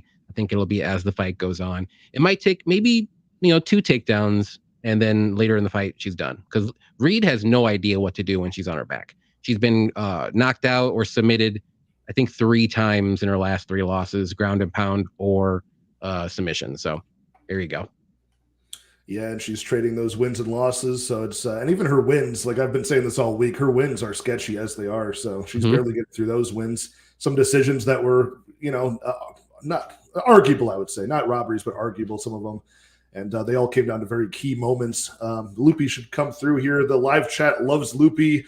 And we got our guy Omnam showing his face in the chat. What's going on, Omnam? He's got the overs in the 2.5s in the girl fight. So he's on Lane's side here. The Roman knockout, and even added decision for Holland and JDM. Fight goes to decision. Okay. Like $5 and pays out to 100 to 120. That's a great multiplier, dude. 20 to 1 odds or more. I think those come through. I like the over spots here. But yeah, I mean, some people are saying to play to the crowd, Loopy could just kind of take her down and ragdoll her here. I think that's probably in the cards as well. But Dixon is pretty much pointing out the only way that Elise Reed, I think we could give her a shot here. The only concern is if Loopy's hiding injuries in the past and hasn't wrestled, and they've been grinding her in that Grasso camp. She could have lingering injuries. That's about the only way I could see Elise Reed pulling it off is like something goes wrong for the Loopy side, right? So, and the rest of the chat, she doesn't shoot for takedowns. Like all it's going to be a striking fight. It's close. All pointing out the really amazing impression. It was really like, do it again. There's a video. Hit me with hit me with one more. Dude, there's a video on Gianni's Instagram or Twitter, and it was him getting kicked out of a casino for like counting cards, playing blackjack. So funny. I've seen that. He's like, the girls are getting lobster. We're just playing blackjack. He's like, are you gonna stop my action? What is this? What are we doing here? It was so funny. Oh my god! Like he needed to post it too to show everyone he gambles, which I thought was so funny. No, he was trying to show like how sharp he is. We're like as soon as the pit boss sees his face walking in, they see the shiny veneers in the camera. He's got to get. They get blinded by his teeth and his pushback, and that was such a funny video. I forgot all about that, dude. That's hilarious. I seen it. I want to have him on the show. I know people give me a lot of shit for that, but just to talk to that guy and just have that crackhead energy. I would love to have him on the show. It'd be great. That'd be awesome, dude. Just to talk fights with a guy who doesn't even like watch tape. Be amazing, dude. To be doesn't even watch fights, bro. He only looks at stats, Cody. You and him would love each other. Yeah, bro. It'll be awesome. You have to make that happen. That'd be great. To murk you on this Grasso fight, Johnny. He's gonna beat me up. It'd be like Francis Ngannou versus Chris Dawkins, and Gianni would be like going for the over. He's like, I just think that because everybody thinks he's going under, but Dawkins has been looking good lately. In this day and age, the overs for heavyweights are hitting at a much higher rate. Oh my goodness, you killed me with this, bro. I'll try Rosas Jr. later. Oh God, good Christ. That'll go well. I haven't tried it before. I'll try it. We're gonna debut a Rosas Jr. impression on stream. Let's go. Love it. He just goes into his prop room and gets like a giant chin and puts it on. Ice cream cone with a headband. Blew it to my chin. We got a little wig Elise Reed is like 5 cardio kickboxing classes better than a gas station worker. That's true. Hell yeah, dude! Gotta keep the guns out. The biggest arms in the Midwest. You know how I'm rolling, Solar Warden. No Kumsak arms over here, dude. But it's really an optimal cast. You guys are really crushing these breakdowns today. Thanks, man. It really wasn't doing. I don't think it was going that well until we got the Broke Bets Yanni impression. Then it started. Now I feel like it's a good stream. I always get my co-host Carson with that. He loves it, dude. It's amazing. I thought Carson was going to be on with you, man. I half expected him to have his thumbnail here, and we get some audio feed coming in. But what does Carson do? What does Carson do on Saturdays? We don't live together or anything, so it's kind of tough to organize that. And then sometimes he works on Saturdays. So, gotcha. Yeah, we were talking about how his voice kind of sounds like a phone sex operator. He's got that deep bass. You just hear him through the headphones. You do a good impression of him, Patrick. Go ahead. Yeah, it's just like really good will break down of fights, and it's like, yeah, I'm taking JDM in this one. He's got pretty good takedown defense, pretty good power. I'm on the same side. I think he's going to get that takedown and get the ground and pound, and I think he's just a better striker. Well, it sounds like ASMR when you're trying it. I know. Dude, it rumbles the bass in my car when I listen to you guys' breakdowns on my way to work. Like yours will be normal, and his will like crackle the bass, just pure sex in his voice, dude. It's amazing. But I mean, at that point, yeah, this is our guest Lane from Broke Bets. He also is a co-host, Carson. If you guys are unfamiliar, they do awesome work. So make sure you check their site at Broke Bets. They just broke 1,000K subscribers. Always constantly putting out really good bets, early breakdowns. By tonight, I'm sure you'll see. Not to put the pressure on you, maybe you guys have already. It'll come out tomorrow. You know, the numbers don't do too well if you release it way too late. But Carson's got really good NFL bets. Like, I mean, he's really good at it. Like, I watch a lot of NFL. He watches a lot more than me. So Great, dude. Great. But yeah, we can move along. We made it through the prelims, guys. We're now on the main card. We go to the main card opener of Fernando Padilla in his second UFC appearance. He takes on Kyle Nelson, a returning veteran hailing from Canada. So we've got another one of these Mexico versus Canada matchups at featherweight. Fernando Padilla looks like a very talented offensive fighter. Like his grappling looks pretty strong. His striking looks strong, aggressive, kind of like free-flowing and creative. And hard to time, but his defense, I think, leaves a lot to be desired. Could this potentially be a spot where you could see a Kyle Nelson, like in his last fight against Blake Builder, where he just plays the sharp counter striker on the back foot, wins the key moments, maybe even hurts Padilla at some points, maybe even uses his grappling and cage wrestling to get the W here? That's the side I'm leaning on, but I don't have enough balls to back that with my money. We've got the money line sitting around -240 Fernando Padilla, Kyle Nelson +205. Johnny K, do you think that money line is appropriate here? No, I don't like it. Like I even said it in my breakdowns, I think it's a little too high. I do think the right favorite is Padilla, but I do like Nelson's like a solid vet. I'm not saying he's amazing. He's going to go in there and starch this kid, but he's more durable than Arosa. And Arosa got knocked out with a little jab, and he couldn't figure out where he was at the whole time, and it was kind of a quick stoppage too. But anyways, Padilla is very dangerous. He's young, he's aggressive, he's got good submissions and good grappling, but he's not really the greatest wrestler. And then Nelson's just solid everywhere. He's got solid striking, he's got solid wrestling, he's got good takedown defense, he's durable. I know he's been finished a couple times, but it happens. But he is normally durable, he's got good cardio too. So to me, Nelson, if he just survives that early onslaught of Padilla, because I'm sure Padilla's going to come in pushing forward, try to get the knockout. It's Mexican Day. He's going to be all hyped up. And if he can get this fight in the later rounds, I think Nelson can take over the fight as it goes on and wins by decision. It'll be close. I don't think he'll be able to finish Padilla. He's never been finished, but I think Nelson has a legit shot to be the parlay buster if people have Padilla in the parlay. So I stayed away. I also as well don't have enough, balls to bet Nelson, but I do think he could win this fight though. But it'd be a very close decision. You're muted. Oh, Kyle Nelson buy. Oh, yeah. Well, I was actually spouting racial slurs, so it's good it was good. Very good. You're doing the Sean Strickland. Were they Canadian? There? Were there Canadian slurs or were they Mexican ones? I've seen Canuck out there. I was actually just spouting about how terrible of a fighter Julian Rose is. I wanted Tyler to not hear this, so it's his favorite fighter. But what I have highlighted here? Yeah, Effie says Fernando Padilla is at the bar. This motherfucker's losing. Maybe he fights better that way, man. He's having a couple Modelos, before the fight starts. Don't blame him one bit. They're delicious. But yeah, you said Kyle Nelson potentially by a close decision. Yeah, Kyle Nelson decision 5-1. That's +500. I like that. That was it you and my best bet on the best bet show? Yeah, it was. Yeah, we got +560 on DraftKings, I think so. Yeah, I mean, out of all of these big favorites that come through, this was one where maybe I was forcing a dog, but I feel like it's the most likely one. Like I saw a lot of big favorites on the Mexican side, and then I saw Padilla. I'm like, -240. I don't know. Guy's not all that proven, and Kyle looked good. Do you agree or disagree, Mr. Lane? I like Padilla. I was just thinking about something super funny right when you were like talking about this fight. Raul Rosas Jr., I think he stole Padilla's chin, dude. Because Padilla's chin is like this big, and then Rosas got down there. He's got like a double D chin, Rosas. But anyway, Padilla. I just feel like those straight punches, they touch. And Kyle Nelson, actually underrated in my opinion. I bet on him to beat Blake Builder like +200 last time.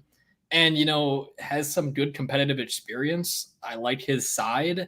But I think Padilla is moving up, and he was incredibly accurate versus Julian Arosa, like 10 punches in a row, square on the face. I like Padilla. Shout out to French Potato in here as well. We got Rogue Strummer saying, if Godinez scores more points than Rosas Jr. on DraftKings, I'm Googling the nearest bridge. Man, you guys play anybody in here play DraftKings that much? I know Cody usually has a few lineups. I used to do it. Yeah, I haven't gotten. Yeah, I sprinkle a few lottery ticket ones in here, but I'm not playing a lot of lines. on DraftKings. So what's up, Ro? Good to see you in here. Jimmy the Drunk as well. What's going on? Got a lot of people Love the in here, name. man. 63 live viewers. Good to have you guys before fights kick yeah. off in just under Hit an that like hour at this button, point. boys and girls. Yes, Smash yes. Saba calling the Padilla KO. And yeah, take back what I said. Yeah. Tyler shouting out the NFL picks. Did you guys pick against his favorite team or something? What's going on here? He probably he just doesn't doesn't like the like NFL. Yeah. Oh, gotcha. I'm with you here, but I understand there's other sports. I wish there weren't. I hope one day there's a society where mixed martial arts is the only sport allowed. I mean, that'd be cool. To take That'd be place. cool. Man, Padilla's taking pictures with the fans. Shouldn't this guy be focusing on fighting? He's at the bar. He's taking pictures with the ladies. What's going on here, dude? He's feeling it. He's feeling it. We can't talk badly about Padilla too much because just my 2 cents is part of a podcast where they're it's pretty much like a Fernando Padilla fan club over there on Aaron the Dog's channel. And I don't disagree. I think he's a very good fighter. What part of Padilla's game do you like, Cody?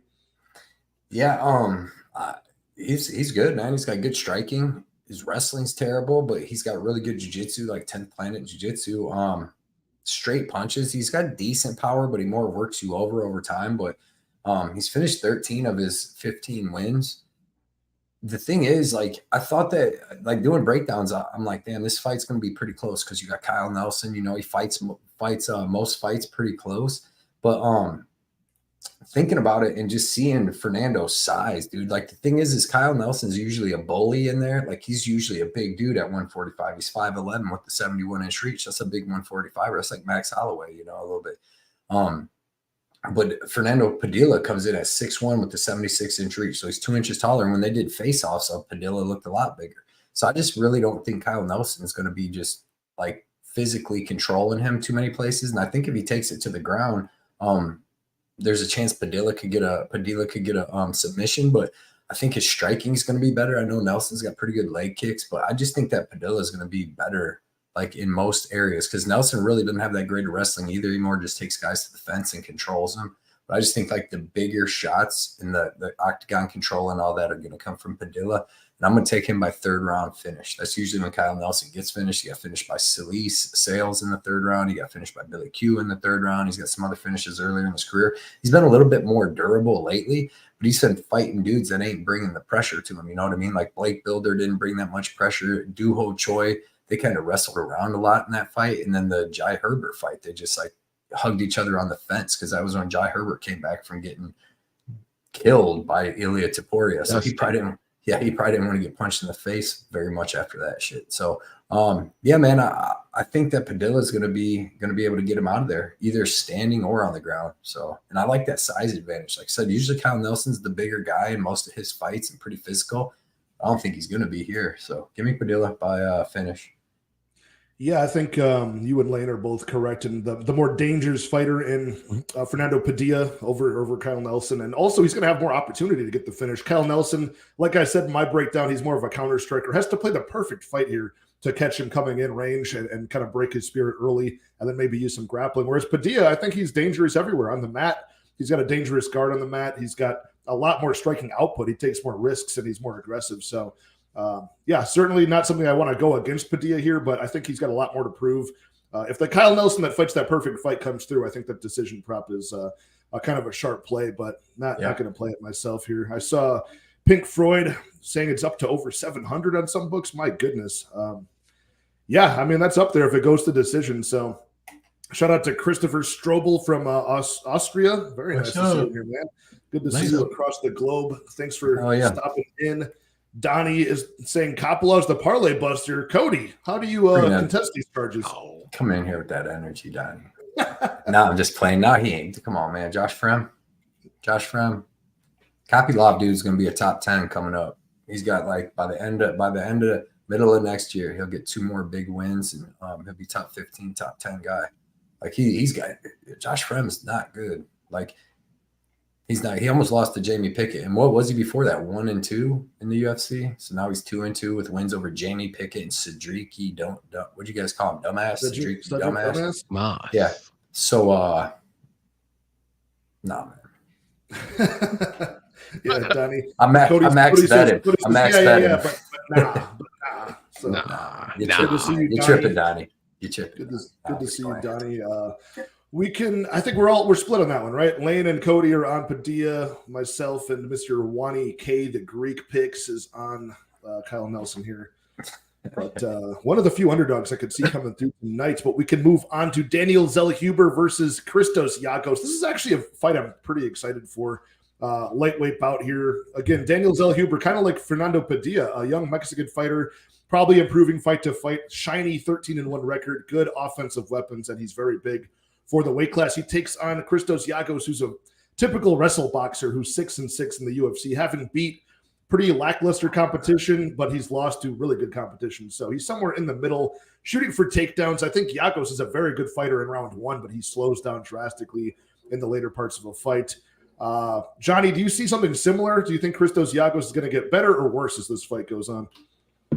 Yeah, I agree with you. I think he's going to get worse, and I like Zellhuber a lot. This is another one that I'm pretty confident in. I like his striking. I know a lot of people are, not really on the hype train as maybe I am because of how he looked against Trey Ogden, but he came back and looked very good against Venata, and he's going to have the bigger reach. He's the bigger guy, better striking. He's got good takedown defense as well. So even if he does get taken down in the first round, I think as the fight goes on, it's only going to favor Zellhuber. He'll be able to pick him apart at range. The takedowns will get a little sloppier from Christos, and maybe a late third round finish or a decision win from Zellhuber, but I think he gets it done. I'm pretty confident. I have him in a parlay with Roman Kopylov, and I think he gets I'm going to say KO in the third. So you got the Zellhuber Kopylov parlay here. What's the combined odds on that? I think I got like -115 for that.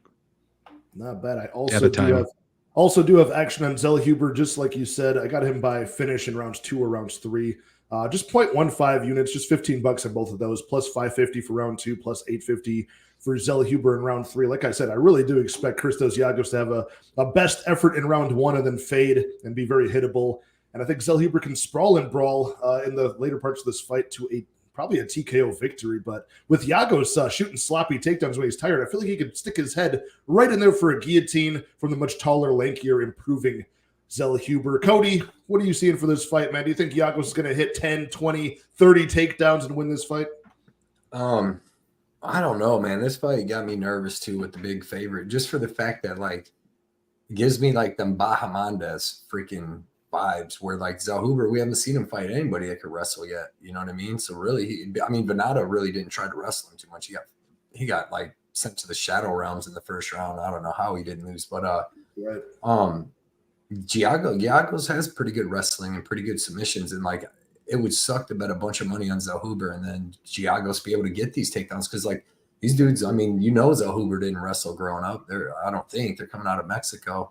But yeah, dude, it just killed me with the Bahamondes thing with Ludwig Klein because I just assumed that he had pretty good takedown defense. You know what I mean? And he didn't. He didn't even have that good a get up game or nothing. And we haven't seen that part of Zellhuber's game. He's only fought really strikers. He fought what's the dude's name on Almeida? He fought Lucas Almeida on the Contender Series. He's a Muay Thai guy, so we really haven't seen it. I'm still going to take Zellhuber, and I'm going to say that he is able to stop the takedowns. But and definitely should have the better striking than Giagos. But Giagos is a pretty good vet. When I went back and watched him fight Drakkar Close, that was a really super good back and forth fight. So I don't know. I just don't know what Zellhuber's wrestling's like. I'm going to take Zellhuber, but I'm not that confident in it. Yeah, that's actually exactly why I stayed off of a money line play on Zellhuber, was just for that, because Giagos is a very, very good wrestler. In the first 7.5 minutes of the fight, by the end of round 2, he starts fading. That's where I think Zellhuber can take over. Broke bets. Do you find yourself as skeptical as Mr. Cody here on the potential of Zellhuber? Not really. I feel pretty confident. I parlayed Daniel Zellhuber with Padilla, and then I also just played Zellhuber by finish just because Giagos is not very durable. Sean Soriano hurt him, and he's been finished a ton of times. So, Zellhuber, even if he does get taken down, something I always like in these types of matchups is that Zellhuber's so long, that's going to be hard for Giagos to hold him down and even do any damage in those positions, in my opinion. So Zellhuber as well uses the knees up the middle so well. Like we said with Lando Venata, hurting him multiple times. And from what I've seen too, like what he really struggles with is a point striking style. And that's kind of what Trey Ogden brought in and where he gave him problems. So this is going to be more of a brawly type fight. And I think Zellhuber is just going to smash him. And I think round 2, round 3, like I know you guys have those picks out there. I like that too. Yeah, just got those sprinkles in 2-3. I think that's where it gets it done. So, yeah, we find ourselves there. Probably Cody being the most skeptical of the potential of Zellhuber. But the kid's, what, 24 years old at this point? 24, I think, right? I know he came into the Contender Series. He got 24 years old. Just turned 24 in July. 6'1", 77-inch reach at this weight class at 155. Training at Extreme Couture. I think he's going to make leaps and bounds and look even better here. It's just, can he survive that early onslaught of the wrestling around 1 and not get down on himself if he does get controlled and lose that first round? That's true. Hopefully that happens. That could be a live bet opportunity too if you guys are into that, because I do expect Yakos to have success in that early part of the fight. Shout out to Lay from UFC Gambling Addicts. Obliterate that like button for these unbelievably consistent cappers and content creators. Let's go. And Blom Dog putting a nightmarish matchup in our mind here. Cedricus Dumas versus Kevin Holland would be the dude. That is so low fight IQ that you probably need adult supervision inside the cage. Two refs. Two refs there. They already got Cody Brunage with him, and that was horrible. That's very true. I forgot about that fight. True. Ryan asking Cody, need anything? What do you want Ryan to get you at the dispensary? Yeah, let me get a couple 100 milligrams of the edibles. I'll take a couple pre-rolls and just give me some Joey Diaz, Stars of Death. Exactly. I need them. Give me some of that Mike Tyson toad. Give me an eighth of that. We're all good. I'm good for the night. Dev the dude, MMA Jesus in the house. What's good, motherfuckers? What's going on, dude? Coming fresh off of a winning week, cashing his Sean Strickland pick last week. The only man in the world calling Sean Strickland to win that fight was Dev the dude. Put some respect on his name, dude. America. Good to see you here, man. Good to see you. We got Yi Hands in the chat, Mr. Hagos, I'll call him in the chat, saying, I join now. How are you guys? Very good to see you, man. Let's go. We are doing well. Man, a lot. And here we go. The man who called the Sean Strickland to plus 700 underdog. We got him calling the Marnik man to open the night at plus 500. Another one that I don't see a lot of people on. So she deflects all the punches with that big forehead. That's the game plan. She possibly could. I mean, I know Dev's not a stat guy, but I heard Dev's out here statting people, stat shaming. He's stat shaming in the comments. Lay saying, "What strain did Dev smoke to come to the conclusion that Strickland would win?" Man, it was something really high IQ. I think it literally is just America. That's what it is. I totally get it, Dev. Gotta be that Gorilla Glue. Number 4 too. Number 4 is the worst, the best. He smoked the Chinese weed. He saw America. See, America. Oh, Blom Dog was on Sean as well. Yeah, you and Dev are the ones who could see the future Eric Nixick with his 1,200 fight IQ. I'm sure even Eric Nixick was like, "There's no way this guy's like, we got a chance here." he lost on the under too, man.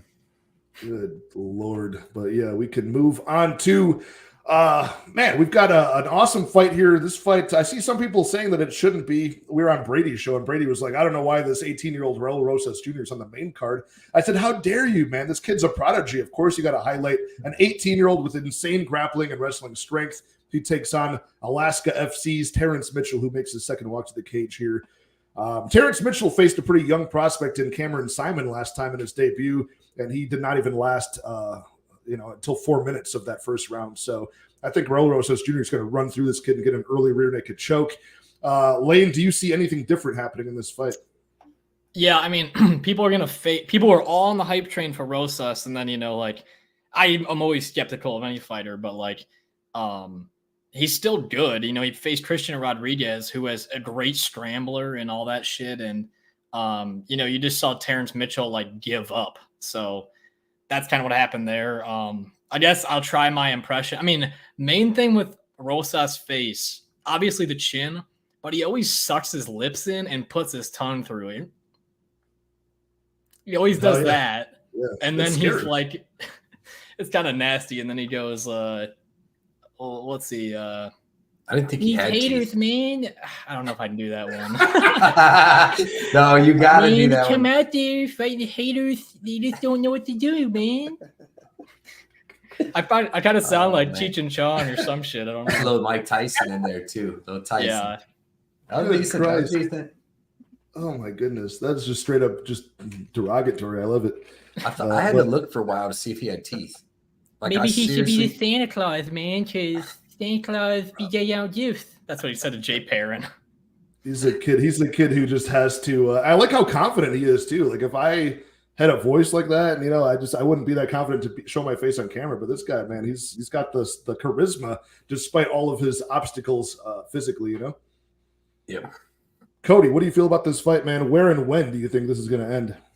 Yeah, under 1.5 for Raul Rosa by sub. The guy he's fighting, Terrence Mitchell, he's just got like decent, weird, crazy striking. And then same thing with the grappling. It's just spastic. And then he's just been beating up lower level guys on the Alaska FC scene. And he got exposed by Cameron Simone.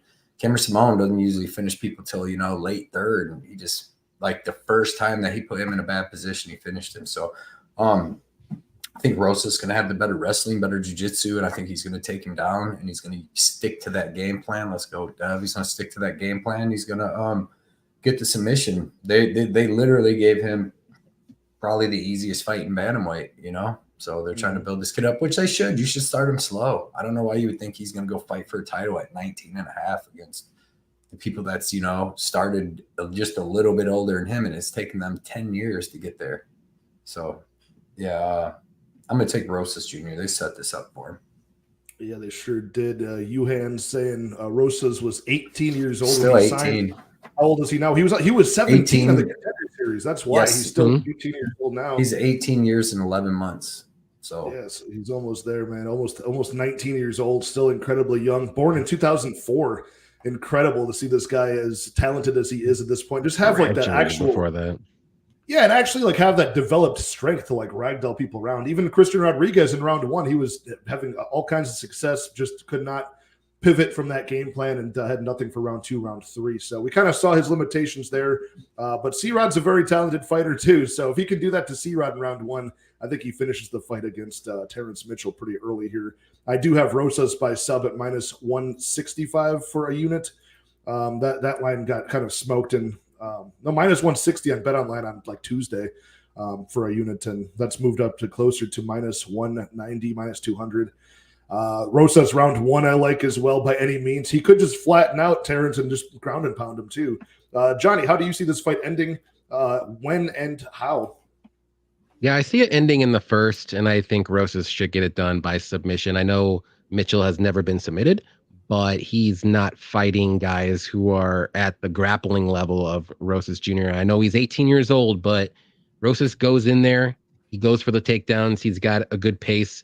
I mean, we did see him kind of slow down in his last fight against Christian Rodriguez, but this isn't Christian Rodriguez. So Mitchell doesn't even get to the third round either. So he usually gets either finished in the first or second, or he finishes somebody in the first or second too. So I do think this fight doesn't go to round three. I have that in the super safe parlay as well.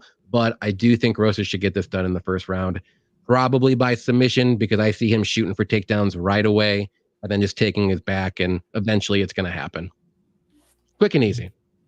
Yeah, I think you're on the same path. A lot of people are there with the same take in this one.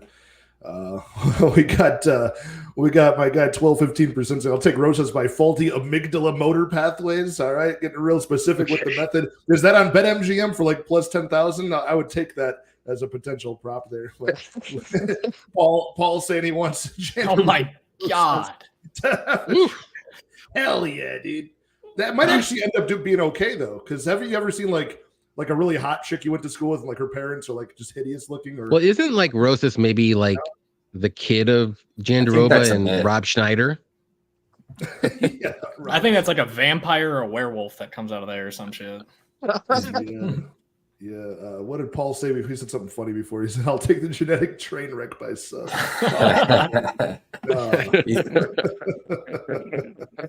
That's hilarious. Maybe that should be a nickname. That should be his official fighter. The genetic train wreck. The genetic train wreck, Rosas Jr. Imagine Bruce Buffer yelling that. Add hype in there. Good Lord, man. We got Ryan Jordan has Rosa sub parlayed with Roman Koppel. Have nothing sexy, but I feel like it hits. There's a lot of non-sexy plays in this card. It's pretty much full of them. There's not much sex to be had. Yeah, that should hit all day, Ryan. Rosa's decision plus 1,200. I saw you shout this out in Brady's chat, and we were all saying, like, man, what a sweat that's going to be. But handsomely rewarded if that does hit. No breaks. Say what? If it gets out of the first round. Imagine if they said that during the broadcast. No breaks on the genetic train wreck. That would be amazing. Can you do a John Anik impression, Lane, in saying this? We'll see here.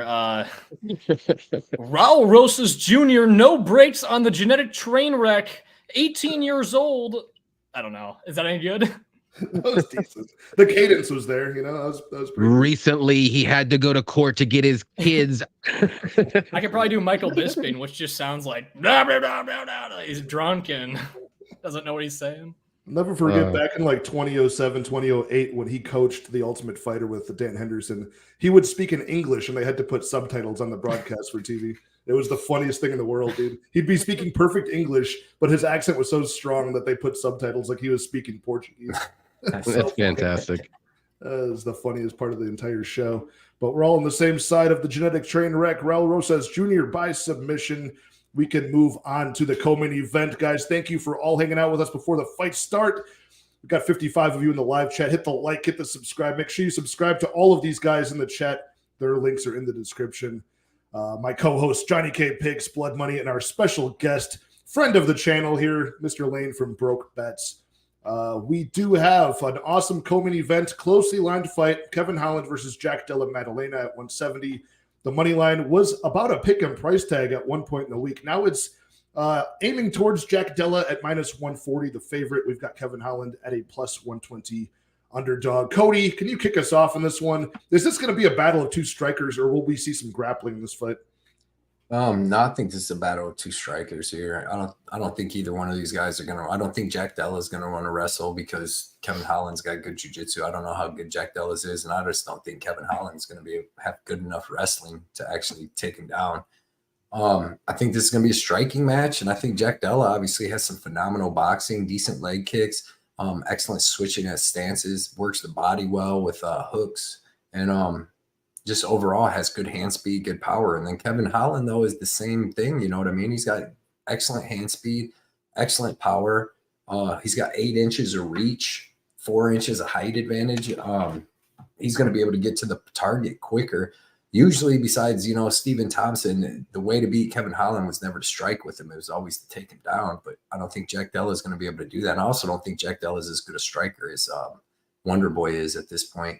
But I just haven't seen enough out of Jack Della. He's fought super low level competition. It's easy. I mean, what would Kevin Holland look like against the competition that he's been fighting? He would destruction, smoking all them dudes too. And Jack Della, when I went back and watched like his fight with Ange Lusa, he impressed me. He did good, but he didn't do that great. Like he almost got arm triangled by Ange Lusa in the second round. Like he was literally laying there. I thought he was going to tap. Like he had his hand up and then he just laid there for like 20 seconds and then exploded up. But he's good. Like I said, I like the boxing, but I like Kevin Holland's speed. I like his reach advantage. I think he's got one hitter quitter power too. He's got that excellent Darce choke if they do get into some scrambles or maybe Kevin Holland drops him. And the thing is, I think Kevin Holland's going to be more durable. Like he's never been knocked out other than by Wonder Boy, and that was because he broke his hand, and wanted to get out of the fight or whatever. But he's never even been like dropped or hurt like that. And Jack Della, he hasn't been in a long time, but he has been fully knocked out and TKO'd in a fight. And he's been finished by sub too. And we know Kevin Holland's super tough, super durable.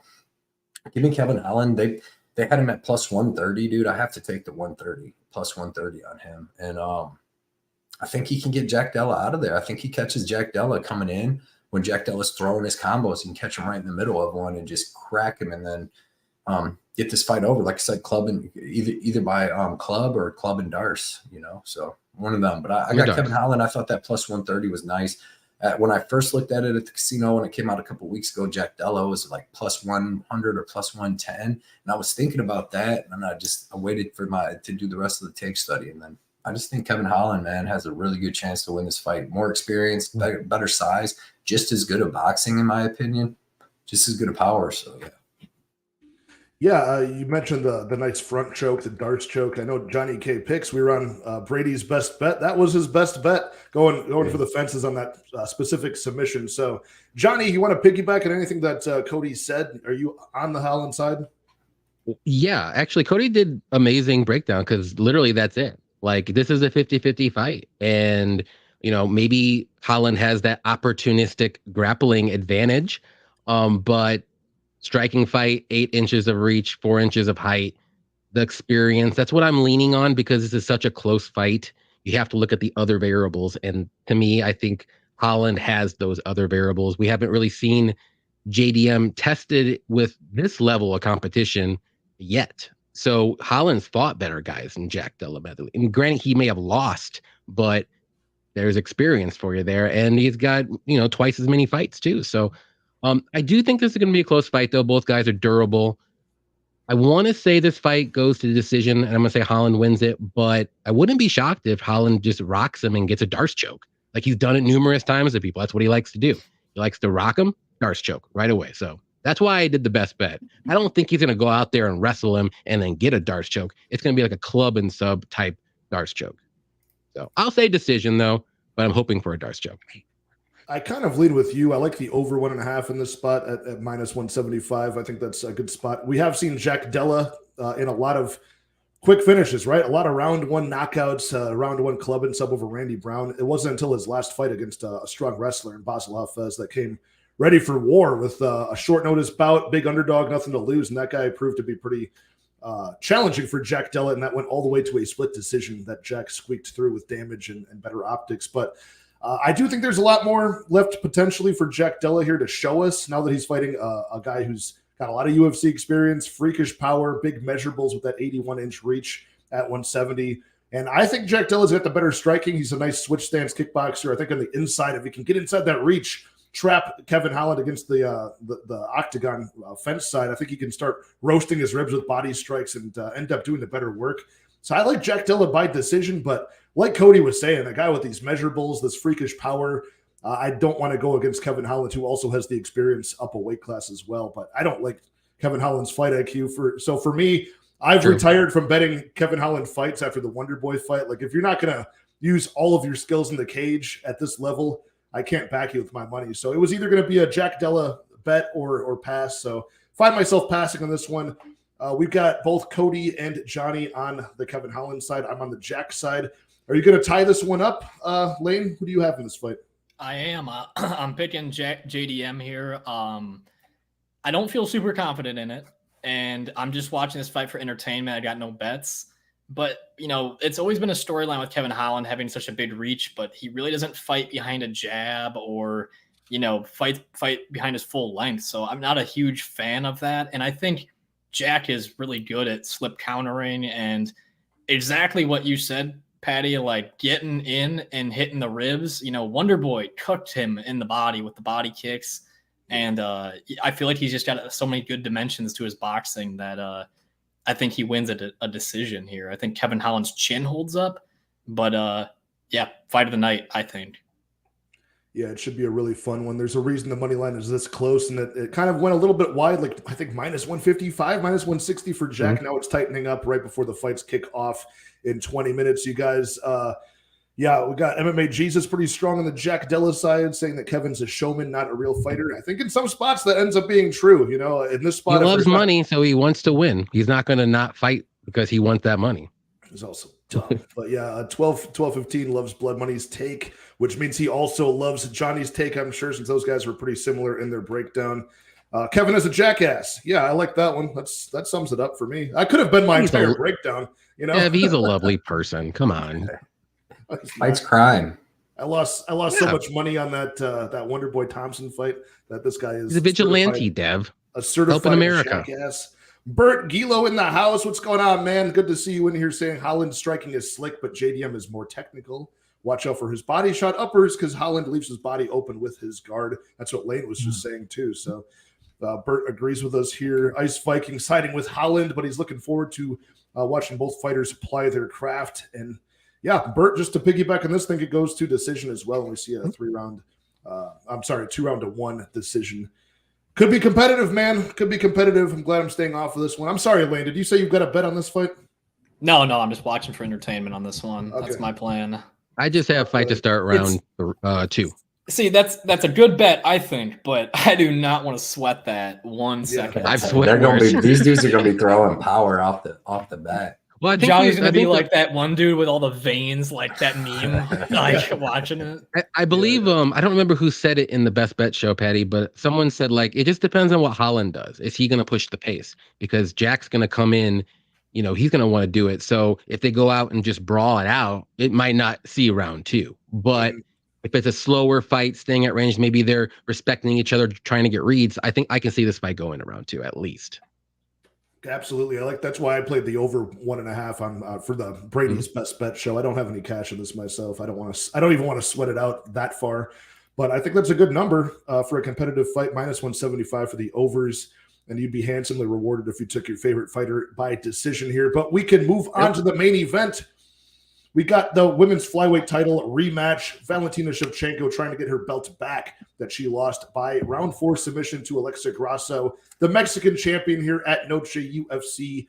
Fight number 11, you guys. So we got almost 60 people in the live chat still. Hope you guys are enjoying the stream. Good to have you in here. Be sure to check out Broke Bets on YouTube if you have not already. Our esteemed guest this week, the man of not only MMA bets, not only NFL bets, but he's the man of many impressions. We're finding out too. This guy's love it. I knew that Lane was hilarious from having talked to him before and watched his content regularly, but dude, the Yanni the Greek impression I think was the highlight of his entire stream. So I'll hit you guys with another one of Gianni again here. So. Shit! All right, I can't wait for that one. But yeah, we got a spot here. We've got the younger 30-year-old Alexa Grasso, 16-3 record. Some say it was a fluke. Some say that spinning back kick in round 4 that Shevchenko missed. Alexa Grasso took her back in March and got the rear naked choke, more of a face crank over the chin of Valentina. I think that was less of a fluke and more of Alexa Grasso capitalizing on a slowing Shevchenko as the fight went on. It was officially on the scorecards 2-1 in the favor of Shevchenko, but I think Alexa Grasso would have won rounds 4 and rounds 5 if we would have seen that play out. Kind of extrapolating there, but that's how I saw the fight playing out. I think we see Alexa Grasso making leaps and bounds of improvement to her already good boxing game. We saw her switching to southpaw last time, making adjustments, and I expect even further adjustments, namely in her takedown defense this time. I've got 2 units plus 140 on Alexa Grasso. I think you could still get around that number now, maybe even better on some books. Alexa Grasso plus 145 on BetOnline before the fights kick off now. Shevchenko minus 170. So it's super rare you see the defending champion as the underdog. I like to jump on those spots, and I did so for 2 units here. We'll start off with Lane, our guest from Broke Bets this week. What is your take on this fight? Do you see Shevchenko getting her title back? I am picking Alexa Grasso. I'm sorry. I know there's some disagreement here, but I feel like Alexa Grasso, the boxing is just better. And Valentina, she's great, but she stands out at kicking range. And in the last fight, her wrestling was good, but she seemed to really struggle with just even the rug burn for the double legs and her takedowns. I think due to some of that actually kind of prevented her from shooting good takedowns. But like you were saying, I feel like Alexa Grasso in rounds 4 and 5, she was going to win round 4, and then round 5 is up in the air. She won round 1, so it comes down to that. Last time I played this fight, I bet the over 4.5, and then it shifted to 3.5, and everybody that tailed me played the 3.5 and won. So my whole channel won, I lost. And then so now I'll do the Gianni. Last time bettors came out and they played the under and it paid out, but this time an overwhelming amount of bettors are heading over to the over for minus 150. Cash me in. I'll drop it in a little sprinkle. There you go, guys. I like you even added the sprinkle to make it authentic. Wait, Use the word He says Sprinkle. sprinkle on -600 bets. He's like, just sprinkle a little bit on. It's like -600 sprinkle. What? Sprinkle by 6 units. Oh my God. Amazing. Amazing. So That we is got fantastic. somebody agreeing with me here. Well, actually, we got two people. We got Yanni the Greek and we have Lane agreeing with me. And still at Noche UFC. Cody, who do you have in this fight, man? I heard that you have some action on this one. Yeah, man. Alexa Grasso is the more improving fighter. She's 30 years old. She's in her prime. Her striking's improving. Every fight we've seen her in recently that she's fought, she's improved. She's shown the new grappling, the new and improved grappling against Joanne Wood. She showed a phenomenal striking against the even like you said, going to the left-hand stance against Shevchenko in the last fight. She just showed a lot of new wrinkles to her game at 125. She fills out good. She's just as big, if not a little bigger than Shevchenko. And I think that she has way less to work on. Like Shevchenko, this reminds me of the Usman trilogy, the second and third fight, because Usman fought the perfect fight in the first fight, right? Usman did everything right. He got all the takedowns. He ran the clock out, all that, and then got hit with that big shot. And I fell for the trap in the third fight. I'm like, nah, man, he's just going to come back in. He's going to be able to do the same exact fucking thing, except he ain't going to get kicked in the head, right? And what's he do? He comes out, and he's the older fighter. He's got the same exact game plan. And Leon Edwards is the younger, more athletic fighter and just got just learned to stop the takedowns. Like he'd already been in there and seen what takedowns, it's not like Usman's going to come up with 4 new takedown setups, you know what I mean? And new chain wrestling. He's going to use the same shit he's been using for 35 years. So in this fight, Shevchenko, she's 35. Like, I don't know how much better and more improving she's getting in the last 6 months, like Grasso will. Grasso, the new champ, you got that confidence, you got all that. Then freaking you go back to Shevchenko in her fight with Santos. She was already declining then. Like, remember last time we did a live show together when Shevchenko was fighting Grasso, and I said that when she won that fight that she should retire because she hasn't been looking that great, and I just don't want to see her get beat. I said that on our live show with Patrick. You were on it, but I think this time, like, dude, she's just getting a little older. Her game's getting figured out. You know, she's not as fast and explosive as she used to be. And she's fighting a girl that's super well-rounded, that's young, that's hungry, that has better striking, it looks like. And it seems like all Grasso has to really do is stop the takedowns. You know what I mean? If she stops one more takedown, now she's going to win that fight maybe 49-46 because it was going to be 2-2 going into the 5th. So I think Grasso is going to make way more improvements. I think she's going to be harder to take down. And I think that her striking is going to look even better. And I think that Shevchenko is about like 5 months from 36. And I think that you're going to start seeing even more and more digression in her. Then not only the fact that, but then you got the stats that Johnny likes to go with. And that's that in the last 26 title fights where the champion was over 35, they lost and we're getting the immediate rematch. They're 2-24. And then it's not like 3-9 or 3-10, 2-24. And it's hard. It's hard, especially when you're older, to come back and beat the younger person when you're not adding new tricks into your game. So yeah, man, give me Alexa Grasso. I got her at plus 190. I dropped a pretty big bet on it. Usually when I get an underdog, I'm trying to bet like, 2.5 units, 2 to 2.5 units, but I put 3.5 units on her because I'm pretty confident. If you watch that fight, I had bet Shevchenko and she was like it was just like you could feel it closing in on her. Like in the first round, she took them big shots. The second round, she gets the takedown, but she's barely holding her down. Like when it came to the third round and she's taking a couple shots, I'm like, please get the takedown. Please get the takedown. You're never thinking that with Shevchenko. She gets the takedown. You're like, fuck yeah, dude. She holds her down for a little bit. Grasso gets up a little quicker. And in the fourth round, dude, she's taking shots from like 7 feet out, like terrible shots. Grasso's just stopping it. And granted, the striking was still pretty close, but I like Grasso, man. I like Grasso a lot in this fight. And I don't even know Shevchenko. She's going to grapple and stuff, but she better hope she don't get reversed because Grasso's squeeze is crazy. What she did to Shevchenko, she did to Calderwood too. When she choked her, she squeezed her so fucking hard. When she let go, Calderwood was like Casper the Ghost right there. Like that girl's got a squeeze. So give me Grasso and Still. And it's just the passing of the torch, man. And then that division's about to light the fuck up with all the girls in there, Blanchfield, freaking both Silvas, all these people coming up. Very exciting. Let's go. Exciting future of the division. Glad to hear Cody is betting it even bigger than myself. I got 2 units. He's got, what do you say, 3.5? 3.5. Yeah, very good. That's in contrast to that's in contrast to what MMA Ricky has here. Shout out to Ricky for Let's the donut. go. Thank you for that, man.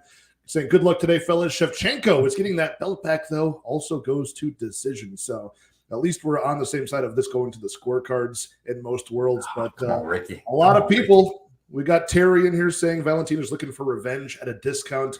MMA Jesus saying Grasso via KO. Remember last week when Dev called Sean via sub and it went to he won by decision? Maybe that's this week. Maybe he's going to call it by finish, but it goes to decision.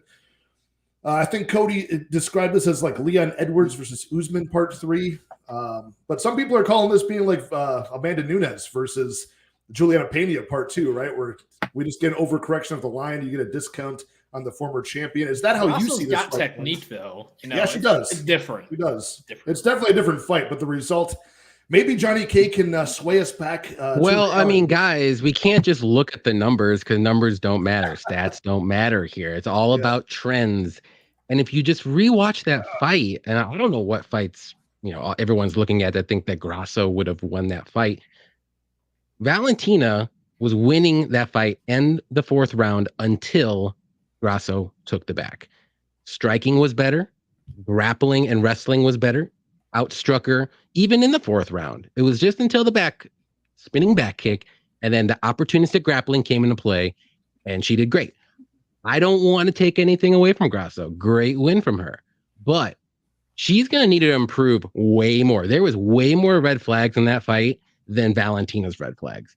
See, Valentina was literally winning that fight. All she needs to do is be more focused, work in the takedowns a little bit better, and then not make stupid mistakes. Grasso needs to work on takedown defense, work on her striking defense, maybe even get some grappling going. Like, I see this as a discount, like Ricky said, for the champion, who's still the GOAT right now in the flyweight, women's flyweight division. I think she gets it done. I'm going to say by decision. I don't think there's going to be a finish this time, but it's going to be a clear 49-46 or 48-47 decision for Valentina. And she's still got it. I don't care if she's 35. 35 is just a number. That's it.